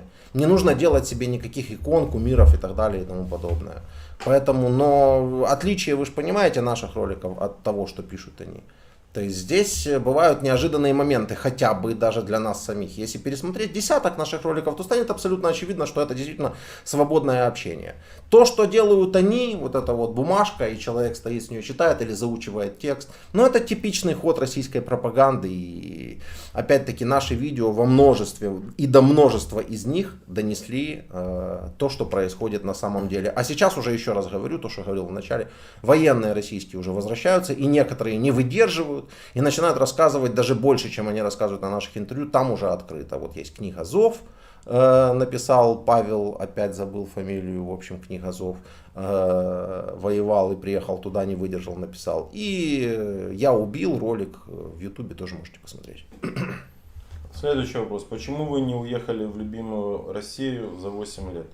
Давали ли вы клятву, когда служили срочку в ЗСУ до оккупации? Клятву давали. Почему не уехали? Не было возможности или не мог оставить стареньких родителей? Ну, в чем интерес этого вопроса? В чем профит? Вот что? Просто таких вопросов можно насыпать 1000, понимаете? И все они будут иметь ответы очевидные, не несущие в себе никакой информации, ничего не раскрывающие, ни к чему не подводящие, вообще ничего просто. Вот все, очевидный ответ. Дима его дал на ходу. Так. Дим, у нас остается 20 минут, я предлагаю переходить к животрепещущему вопросу, последнему. Давайте. Если сейчас еще спонсоры насыпят вопросов, мы успеем на них ответить за... Сейчас 5 минут поговорим. Спросите, что они будут делать, когда начнется контрнаступ. К чему этот вопрос? Что вы будете делать? Контрнаступ на что? Кто? Он, во-первых, уже в плену. Кто будет делать что? Эти, которые в плену, они уже не будут делать ничего. Они будут прятаться дома. И они это все говорят. Итак, я буду сидеть дома, я никуда не пойду, меня никто не вытянет. Все. Какое будущее они видят для России и своего региона? В начале ролика говорили про провал информационной политики. Раз. им все равно, они в вакууме. У них сейчас один тезис. Главное, чтобы на что? Не воевать. А под кем мы будем? Под Россией или под им Украиной? безразлично Это мясо, пластилин, который, если правильно приготовить, посыпать, то что-то с этим можно сделать. Вернуть их в Украину, если, скажем, мы заберем эти территории, они вернутся в Украину, то вернуть их в Украину в информационном смысле, если мне дадут, например, пару инструментов необходимых для этого, то они вернутся в Украину информационно и мысленно, и больше никогда ни в какую Россию не захотят в течение месяца. Два правильных тезиса. Первый. Почему из первых никто не извинялись? Очень редко, поэтому не то читаю. Чи може зробити відео з нашими захисниками, які були в полоні, доповідай? Готово. Видео готово. А чтобы посмотреть, давайте сделаем 20к лайков на этом стриме. Да. І завтра или послезавтра ми виложимо ролик. З нашими захисниками, які повернулися і з якими ми вже зробили інтерв'ю. Але вибачте, деякі наші відео проходять додаткову модерацію. Така, да. Да. Про лайки напомните. Мы, кстати, тогда собрали 7000 лайков за совсем чуть-чуть. Поэтому работает эта тема у Фейгина, который призывает поделиться и лайкнуть. Главное не говорить «работайте, братья». Кстати, мы знаем, откуда происходит это выражение. Мы знаем историю этого выражения. Когда мы их спрашиваем об этом выражении, нам не интересует его происхождение. Нас не интересует его происхождение. Нас интересует, что они подразумевают или понимают под этим, а не происхождение. Понимаете? То есть многие мне насыпают, пишут о том, что вы не знаете, откуда это. Да какая мне разница вообще, откуда это? Я спрашиваю пленных, что они подразумевают под «своих не бросаем». Или что они подразумевают под этим вот «работайте, братья» дебильным.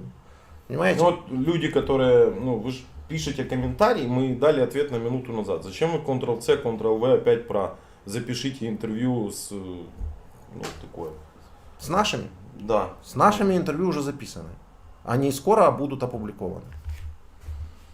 И они будут записываться в подальшему, безусловно.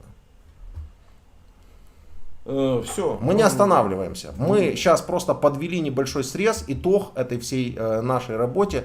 Дальше в последующем будут, конечно, публиковаться разные самые видео, но вы уже, тот, кто посмотрел этот стрим, уже будет понимать, что если мы говорим с дуболомом с этим, то значит он, скорее всего, не имел ранее доступа ни к какой информации, и с ним не была проведена разъяснительная беседа. И, соответственно, он отвечает да-да, нет-нет. Если человек более не менее нормально разговаривает, значит, с ним уже беседовали, ему уже что-то показывали, ему уже доносили какую-то информацию. Это еще о телевизорах еще раз. Почему им нужно ставить телевизоры? Да не потому, что мы хотим, чтобы они как на курорте сидели. Нет. А для того, чтобы они раз в день могли хотя бы посмотреть наши новости. И все, больше ничего уже не надо. Просто наши новости раз в день посмотреть и все.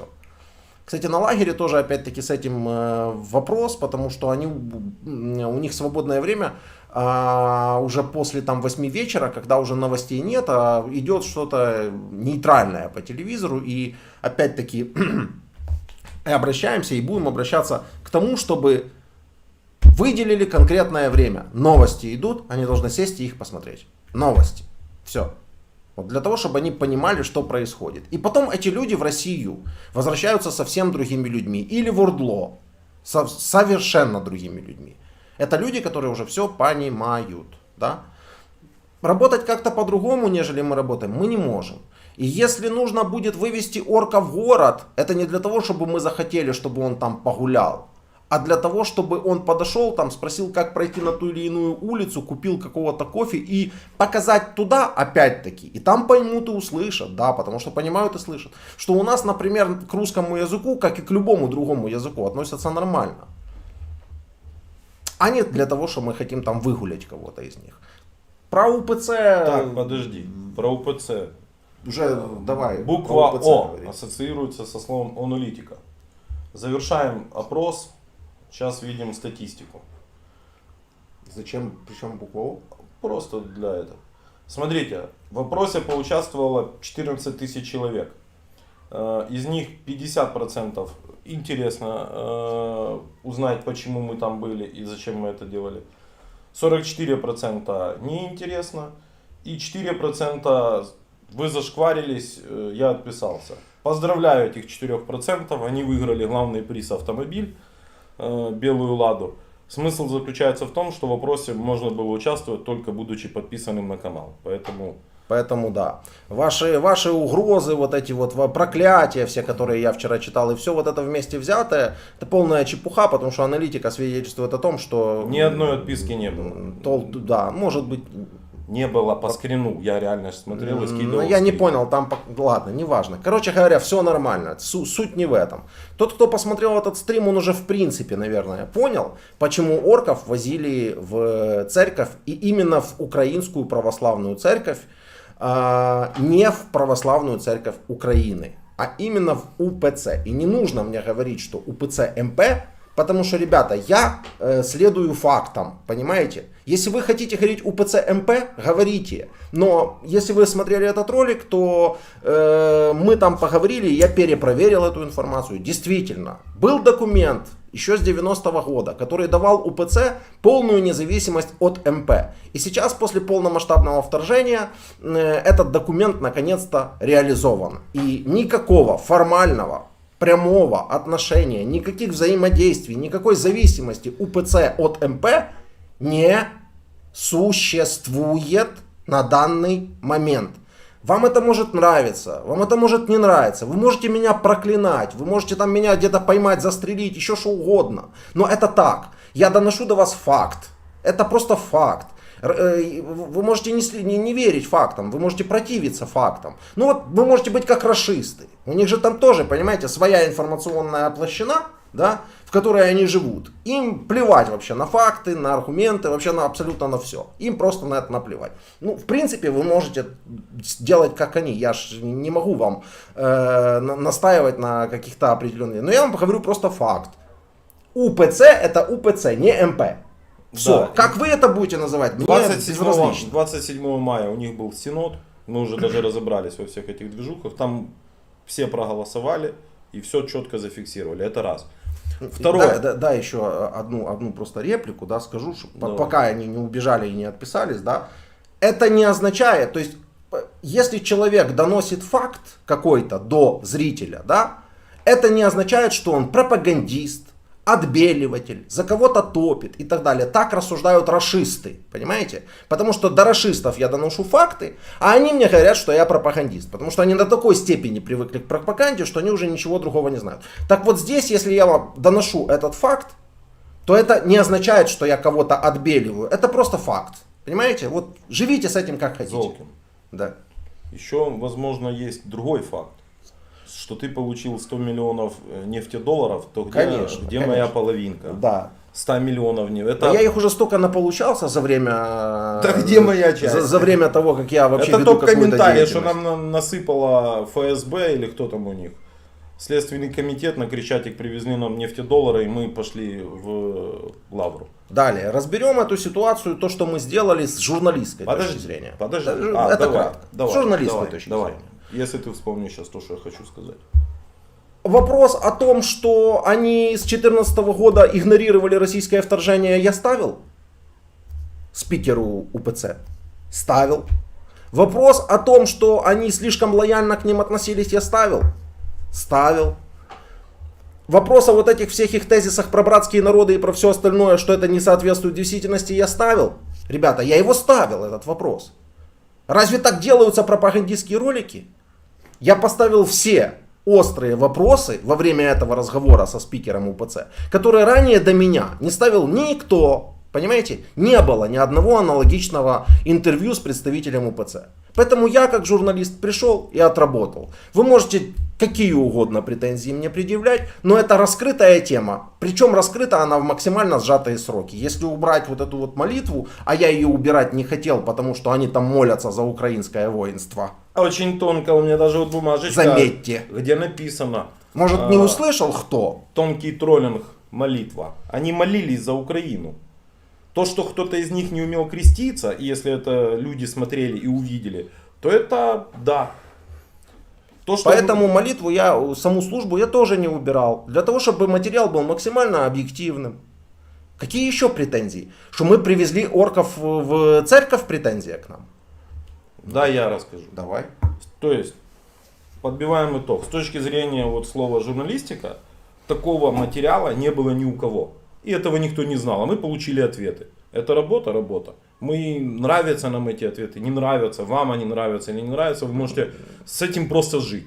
А можете не жить, можете игнорировать, можете не как жить. угодно. Да. То есть, мне как человеку не нравится, что риторика священников УПЦ до сих пор многих остается лояльная к России. То есть они называют агрессию агрессией, они молятся за украинское воинство, но до сих пор все это как-то немножко, знаете, так проще показать. Но при этом, мне это не нравится. Мы, например, до поездки туда, я, например, не знал, что монахи и монахини поехали на Азовсталь добровольно, 50 человек. В начале колонны. Повезли туда продовольствие. Да. Есть в этом ролике, посмотрите. Никто этого не знал, это нигде не афишировалось. Почему? И им тоже преграждал дорогу российский танк. Стоял тигр и работал, стрелял. И они тоже передают помощь на вооруженные силы Украины. Факт. Можете его игнорировать, можете его принимать, не принимать, как угодно. То есть опять-таки отбеливаем, не отбеливаем. То, что мне не нравится, это я уже сказал. Мне не нравится, что их риторика слишком лояльна. Но есть также и определенные факты. 18 тысяч человек за время войны они приютили. Приютили. Факт. Мы не можем этого проверить. Нам это Нет, озвучено. это мы можем проверить, и это очень легко проверяется. Они действительно... Я еще когда в самом начале, когда из Киева все сбежали, я здесь ездил по пустынным дорогам Киева, я очень много подвозил как раз вот священников, я всегда спрашивал, откуда они, кто они, куда они едут, зачем они едут. И они объясняли, что да, вот разбили вот сейчас лагерь для беженцев, для помощи, и там были в том числе и представители УПЦ. Ну что, это всегда было, и это работало, и работает.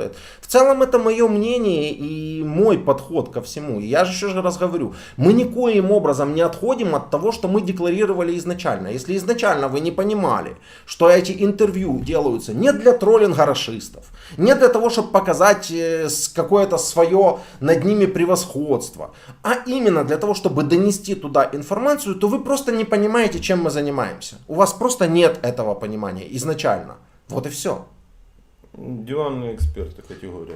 Про обмены я уже говорил, про наше непосредственное участие в этом процессе, про прошлый обмен, которому мы также способствовали, про то, что мы делаем для того, чтобы их с той стороны, для того, чтобы там садили кипиш, грубо говоря, и возвращали, и мы могли вернуть наших своих. Если вы делаете больше для этого, то напишите конкретно, что вы для этого сделали. Потому что с нашими военными у нас превосходные отношения. Никто и никогда не предъявил нам никакой претензии, а многие благодарят. А вот диванные эксперты, пердящие, извините, в диван себе, вот они много знают, они знают больше. У них критика, понимаете? Которые особенно сидят там во Львовском котле, в каком-нибудь... В Мукачевском котле многие сидят. В Испании, в Италии, столько насыпают. Они знают больше всех. Знаете? Суперэксперты, суперспециалисты. Приезжайте. Так, тема, по-моему, достаточно закрыта. Напоминаем, уважаемые наши защитники, парни, если да, она не возможность... закрыта еще на самом деле. Она не закрыта, Дима, на самом деле. Потому что не надо оправдываться. Да никто не оправдывается, ёб твою дивизию. Кто же оправдывается? Я пытаюсь донести, ребята, что не надо сейчас концентрироваться на вопросах, которые вносят раскол в общество. Не надо сейчас на них концентрироваться. Попробуйте сконцентрироваться на том, что нас объединяет. Это то, что я еще в интервью Гордону говорил. Пойдешь к тому на интервью, тебе напишут, зачем ты пошел к этому на интервью. Пойдешь к другому кому-то на интервью, другие напишут тебе, зачем ты пошел к нему на интервью. Не надо искать врагов друг в друге здесь сейчас в Украине. Не нужно этого делать, потому что вы работаете на Россию таким образом. И если вы сейчас пытаетесь найти в УПЦ врагов, то вы пытаетесь найти врагов в 4-миллионном приходе приблизительно. 4 миллиона людей на 30-миллионную Украину. Нет лучшего основания сейчас раскачать ситуацию внутри страны, как только следовать расколу между верующими и так далее. И мы не дадим этого сделать, понимаете? И поэтому мы работаем на упреждении. Мы говорим, не нужно этим заниматься. Хотите ходить в эту церковь? Ходите. Хотите в эту ходить? Ходите. Я, например, вообще ни в какую не хожу, если это вдруг интересно кому. И что? Про Усика. Про Усика. Надо сказать про Усика. Потому что про Усика тоже. Он же малорос. Он же этот самый ватник. Он же когда-то там говорил, опять-таки с тем же Кириллом был видео, у них было видео, что мы братские народы. Они что же войну, Усик же что же ватник, как мне пишут. То, что он сейчас победил, это нужно игнорировать. Он не наш чемпион. И так далее, и так далее, и так далее, и так далее. Усик посвятил свою победу вооруженным силам Украины и всем, кто ее защищает. После вторжения полномасштабного многие люди изменили свое отношение к России. Да, они были к ним лояльны более к России. Да, это факт. Но они изменили свое мнение. Что мы будем с этим делать? Как мы будем дальше с этим жить? Мы будем бегать клеймить всех по кругу? Ты ватник, ты малорос, ты такой патриот, ты не такой патриот? Или мы примем этих людей просто? Потому что они поменяли свое мнение. А наши люди это наша сила. Может быть так правильнее, нежели бегать и всех клеймить подряд без конца. Бесконечно. Опять пердящие в диван и бегают они всех клеймят. Вот хоть вообще понимаете, кто такой малорос? Зачем вы везде это пишете? Вы хоть термин этот изучали, откуда он вообще появился? Когда появился этот термин малороссия, еще никакой Московии даже в зачатке не было приблизительно. Это была метрополия Киевская, Черниговская, Великая Русь. И Галицко-Волынское, по-моему, княжество. И греки, греческий патриархат, для того, чтобы их разделить, эти единицы, они не очень хорошо там понимали, как это сделать. Они назвали вот это вот Малая Русь, а вот это вот Великая Русь, Галицко-Волынское княжество, Малая Русь, Киев, Чернигов и так далее, Великая Русь. Никакой Московии тогда в зачатке уже не было. Рашисты украли этот термин у греков, а вы, получается, сейчас украли этот термин у рашистов и бегаете, клеймите им украинцев. Ну, поздравляю. Пойдите там в ФСБ, обратитесь, вам выпишут что-нибудь, какую-то награду за это. На тему Усика. Ну-ну. Вот эти все диванные эксперты, истинные патриоты, взяли себя, одели перчаточки и пошли на ринг. Проблема в том, что вот эти вот диванные патриоты и вот эти вот эксперты диванные, они ничего в своей жизни не делают вообще и ничего не производят. Ничего полезного вообще, ровным счетом, абсолютно. Все, что они делают, это строчат бесконечно тупорылые комментарии в соцсетях. Вот больше ничего. Поэтому предлагаю на это тупо не обращать внимания. Нет, так я могу не обращать внимания на тупость рашистов. Потому что они по определению для меня тупые и бессмысленные люди, понимаешь, которым просто нужно дать определенную информацию, чтобы они поняли, что то, что им давали раньше, это все чепуха. Но на наших людей я не могу так спокойно реагировать. Когда наши... Забань вот этого чертилу. Какого? А уже ладно, все, прошло, да и прошло. То, что пишет агент ФСБ, ты? Да. Забанил. Чик забанен. Золкин, ты агент ФСБ. Да. Ну, может, это юмор такой был просто, я не знаю. Ну, тогда забанил за юмор. Ну, тогда забанил за юмор, я не знаю, без смайликов, без этого самого. Не похоже на юмор просто, да. А похоже очень на комментарий диванного эксперта. Кого еще кого забанить? Кто напишет меня? Сейчас. Понимаете, и когда я говорю с нашими людьми, да, я эмоционален, потому что меня раздражает, что у нас многие люди сейчас у нас работают упорно на раскол нашего общества. Упорно работают на раскол нашего общества. Пишут, кому что плохо случилось от того, что мы их привезли в эту церковь, что они там постояли полчаса. Вы думаете, мы их там шашлыками что ли кормили, ходили по дороге или что? В чем проблема? А вы знаете, сколько людей, верующих из России, узнало о том, что бомбили Святогорскую лавру? А ведь они не знали, до них не доносило. А верующие в России смотрят это. И они узнали, что бомбили Святогорскую лавру. И поверьте, это им немножечко доносит что-то.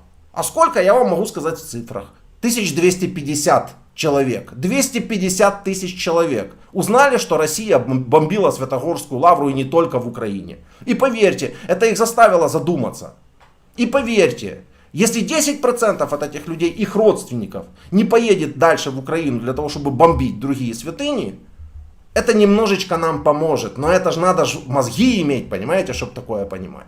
Это же намного проще клеймить всех, обзывать всех, раскалывать друг друга. Но нам не нужно раскалываться, нам нужно объединиться. Если это единственное, что может сейчас помочь России, это нас расколоть. Единственное. Там человека, когда я спросил, кого забанить, он написал меня, я его забанил. Ну, это же ничего страшного. Люди не хотят посмотреть интервью с нашими бойцами, которых поменяли, потому что не могут добить 2000 лайков. Но есть люди, которые по 3 лайка поставили. С разных аккаунтов, типа. Не знаю, это как типа отписался. Но У нас, люди молодцы. в принципе, нам уже надо заканчивать этот разговор. Да, потому что мы уже, 2 часа 53 минуты. Кому интересно продолжить этот разговор, переходите к Марку Фейгину на канал. Через полчаса, может быть, он как-то более остро подойдет к этим всем вопросам. И в диалоге, может быть, вы тогда поймете, что я где-то сейчас не прав.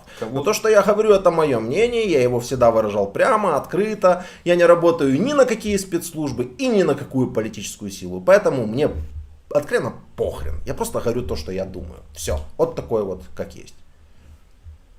Как хорошо, что мы сделали этот стрим. Я прям выговорился. Серьезно. Я прям выговорился. У него есть блокнотик, в который он тут, короче, столько навалил текста. Слушай, ну зачем? Эти каракули показываешь. Я себе делаю пометки, а потом не могу понять, что я там написал. Это я приехал, нет, так там реально на китайском навалено. Почему на китайском? Может, на арабском. Тоже похоже. Так, что, все. Предлагаю, короче, заканчивать. Все, ребят, если кто еще до сих пор не понял смысла нашей работы, смотреть можете, пожалуйста, смотрите. Смысла работы, целей работы. Отписывайте, подписывайте, там, я не знаю, что угодно. Опрос. Я отписался, да, я отписался. А комментировать могут только те, кто подписан. Специально галочку поставил.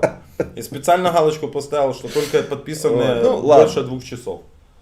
Ладно, я смотрю все-таки, что большинство людей, вот не вот эти вот боты, которые там бегают, которых возмутила эта тема, да, а я понимаю, что эта тема возмущает тех, которые топят там за какие-то определенные политические силы и как раз топят за какие-то, да, определенные там приходы, там, уходы, отходы, да, вот они за них топят. И им сильно не понравилось, что мы раскрыли эту тему, что те стали независимы от МП. Ну, по крайней мере, формально. Ну, вот не понравилось, их разорвало, это произошло, и они все побежали. Ну, ребят, мы без вас как-то проживем. Ничего страшного, без ваших вот этих вот диванных диванностей. Диванностей без этих всех. Экспертных. Тем более, что да, что все они прибежали и написали, что все, мы уходим, но никто не ушел. Я реально, короче, сделаю скрин, и сейчас в теле, кто на телегу не подписан, да, там сейчас там будет скрин вчерашнего ролика, где, короче, было 18 тысяч сообщений, из которых реально половина я отписался. Это не отбеливание и не перебеливание. Это очень хороший способ донести туда что-то, туда, на ту сторону, что мы изначально декларировали. Очень хороший способ. И это работает, и еще раз говорю, при том, что мы это все делаем без доли манипуляций и без доли пропаганды. По-быстрому. Как есть. Есть кто-то из Крыма? Кто-то из Крыма есть? А что там, опять бавовна? Да, я же хочу позвонить. Ну, как там обстановка? Есть кто-то из Крыма? Да, подожди. Но ты же не получишь объективных ответов. А мы получим какие-то другие необъективные. Не, это долго, Дим. Давай, все, давай заканчивать. Если есть какие-то вопросы, ну, пожалуйста. Я готов отвечать на все вопросы. К Марку Фейгину заходите, я сейчас это самое. Мы замутим стрим, где будет чисто поговорить. Кто-то пишет, отбеливание ануса недорого. Это у него работа такая, что ли, он этим? Специалист? Да. То есть, есть люди, которые, не могут они понять, что и зачем делается. Потому что 8 лет все базировалось, вся информационная наша политика базировалась на взаимном обгаживании и разжигании. Все. И это всех устраивало. Как только ты сидишь и целыми днями обгаживаешь рашистов, чего они абсолютно заслужили, ты хороший, ты патриот. Как только ты пытаешься донести какие-то ключевые моменты, в том числе до тех же самых рашистов, ты не патриот, ты не такой патриот, неправильный патриот, так нельзя, ты говоришь не с теми, ходишь не туда и так далее. Знаете, я поехал в церковь в центре Киева, получил комментарий, как будто я в Россию куда-то поехал. Я думал... А там еще столько нюансов, которые мы сейчас не озвучиваем. Между прочим, лично для меня всплыло. Что возможно, ну окей, хорошо, это можно сказать в принципе. Возможно, как я понял, да, вот эта вот лояльная такая вот риторика, она из-за того еще может быть, что приходы, которые остались на оккупированных территориях, временно оккупированных территориях, они-то принадлежат Украинской Православной Церкви. А у них сейчас как бы разнарядка, ну извините, что я так говорю, не поминаем там всяких Кириллов и так далее, молимся за Украину. И есть нюансы, да, и есть нюансы, связанные с этим. Со всех молитв да. вычеркнуто. Не перейдут ли те сейчас под тех? То есть там же, понимаете, да, ну не буду углубляться, но там тоже сериал еще тот. Там Санта-Барбара. надо еще одно высшее образование получить, как раз вот религиозное, чтобы понимать досконально. Ну, мы досконально не пытаемся так, в общих чертах. Всей правдой. Да, и то, ну, опять-таки, но этот разговор был нужен, да, для того, чтобы послушали, кто-то что-то для себя взял. Почему Фейгин? Он наш? Нет, не наш. И шо? Фейгин, почему? Почему Фейгин? Вот только что прилетел вопрос. Потому что Фейгин обратился ко мне, пригласил меня, потому что банальные интервью мне надоели. Я бы использовал другое слово. У меня такое впечатление, что все стандартные официальные СМИ, они прям вот в тупую берут и копируют набор вопросов друг друга. И вы выйдете к нам в эфир, вы выйдете к нам в эфир, вы выйдете к нам в эфир. Что ж туда выходить в этот эфир, если я уже наперед знаю, что вы меня спросите, что я чувствую, когда общаюсь с рашистами. Опишите психологический портрет орка. Опишите совокупный портрет российского пленного. Да вы не задолбали уже, ребята, одно и то же. А Фейгин это просто разговор, в котором можно просто побеседовать о том о сём. Я у него на эфире еще не был. Аудитория у него довольно разная, возможно разнообразная, возможно есть те, опять-таки, и на той стороне, куда мы все пытаемся донести, которые вообще о моем существовании не знают или знали, но считали, что тут какая-то пропаганда и смотреть не стоит. Возможно, мы сможем таким образом зацепить еще какой-то срез зрителя. Честно. Но вот, кстати, сколько ни мониторю, никто не написал. Честно? Ну, давайте сделаем перечень, кто наш, кто не наш. И я вам говорю, этот пост будет срочливее, чем даже комментарии под УПЦ. Потому что, ну давайте, кто там? Да. У одного Арестович наш, у другого не наш. У одного Гордон наш, у другого не наш. У одного Фейгин наш, у другого не наш. Причем тот, у кого Фейгин не наш, у него этот самый на телеканале Прямом работает такой Киселев там есть, а есть еще один. Тот у него наш, хотя те два тоже с России. Янина наш. Понимаете? Адвокат Новиков Порошенко для них наш, а Фейгин, который про Порошенко как-то не очень хорошо сказал, он уже не наш. Почему Фейгин не наш? Потому что он из России. А почему Новиков наш? Потому что он за Порошенко. Это все. У меня все. Выдыхай, бобер, Вася, у тебя одышка вообще, короче. Я же не собираюсь... Водички попей там. Я же не собираюсь здесь ни с кем, знаете, церемониться. Что есть, то я и говорю. Ну, просто так рассуждать нельзя, ребята. Я, как вы заметили, не топлю ни за одну политическую силу и не против какой-то конкретной политической силы. А ТБ наш. Но на раскол нужно прекратить работать. На раскол общества нужно прекратить работать. И ничего у вас не получится, как и у рашистов. Мы переможем, Украина переможе и вернет себе все свои территории. Заканчиваем. По традиции. Какая у нас есть традиция? Передайте что-нибудь. Нет, по традиции. Мы благодарим команду, которая нам помогает. Ну, конечно, спасибо. Красавчик. Партнерка Air. Юля, ты только что написала, какое прекрасное уничтожение зрителей было. Смайлик, я тебя люблю. Ты сейчас это смотришь, сейчас ты будешь писать. Ну что ж поделаешь. Короче, супер ребята, Игорь, Юля, Надя. Надя вторая, потому что две Нади. 121 тысяча зрителей? Не. Вы кращі. Критик, ты кращий, только смотри, кого ты банишь. Да. Бо в следующий раз... И все те, кто отвечают на все сообщения бесконечно, они тоже краще. И читают всякие соцсети, в которые пишут, тоже краще. Совершенно верно. І всі українці кращі. Всі українці кращі, тільки не треба сваритися. І не треба шукати ворогів, там, де їх не треба шукати. Спасибо, очень большое благодарность силовикам, которые нам помогают делать эту историю. Это Да. Национальная полиция, Министерство внутренних дел, СБУ, Минюст. Все знают, мы когда победим и закончится война, будет белый список, не видно, да? Белый список, кто нам помогал, и черный список, кто нам не помогал. Ну, кстати говоря, некоторые из тех, кто нам пытался ставить палки в колеса, уже уволены. Уже Это без нашего участия. Уже не наш. Да, но пани генеральная прокурорка, она взяла и покинула свой пост. Список стал короче. Список стал короче. Но я ничего прямо не сказал, заметьте, это так. Это вообще Чисто совпадение. Да, что-то говорили, я раз не о том ляпнул. В общем, слава ЗСУ. Да, слава Збройным силам Украины. Все. А, слышь, за меня ж выкуп предложили. Вон, вот этот вот скрин, да, покажи. А ты, блин. Не, покажи, ну, за меня предложили выкуп. Выкуп, правда, такой, Подожди. знаете, стыдно людям сказать, $1000 за то, что... Надя один, спрашивает, не поняла, какая вторая Надя. Есть Надя, юрист от партнеров, которая решает все наши страйки. Не, это жена, вот этот вот, награда.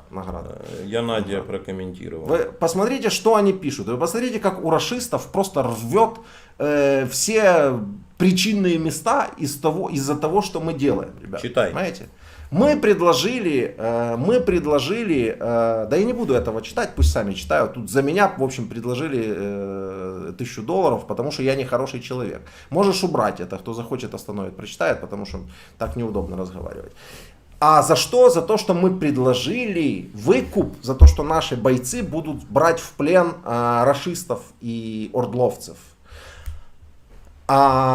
Фактически мы этим предложением спасаем им жизнь, потому что мы знаем, что в меру определенных настроений наши бойцы не сильно охотно это делают. И мы говорим, ребята, если имеете возможность, стоите перед выбором убить или взять в плен, возьмите в плен, получите вознаграждение. Это уже реально работает, на Telegram мы это уже все публиковали.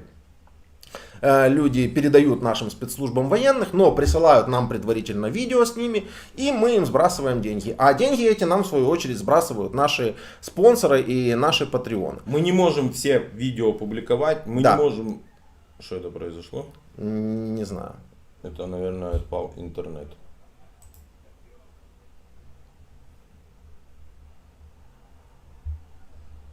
Не, интернет есть. Так, ждем 20 секунд. Это браузер перегрузился, все работало. Браузер перегрузился? Да. Ему делать нечего было, что ли? Не знаю. У нас тут непонятка была, поэтому мы не понимали. Да, не понимаем, где что. Программа работает. Мы не можем публиковать все видео, какие нам сбрасывают. Мы не можем показывать наших бойцов, которые... Но обменный фонд у нас начал пополняться реально из-за этого. И да, нам есть чем, так по-хорошему, прямо откровенно теперь... не хочу использовать это слово, ладно, не буду использовать. Да, не надо.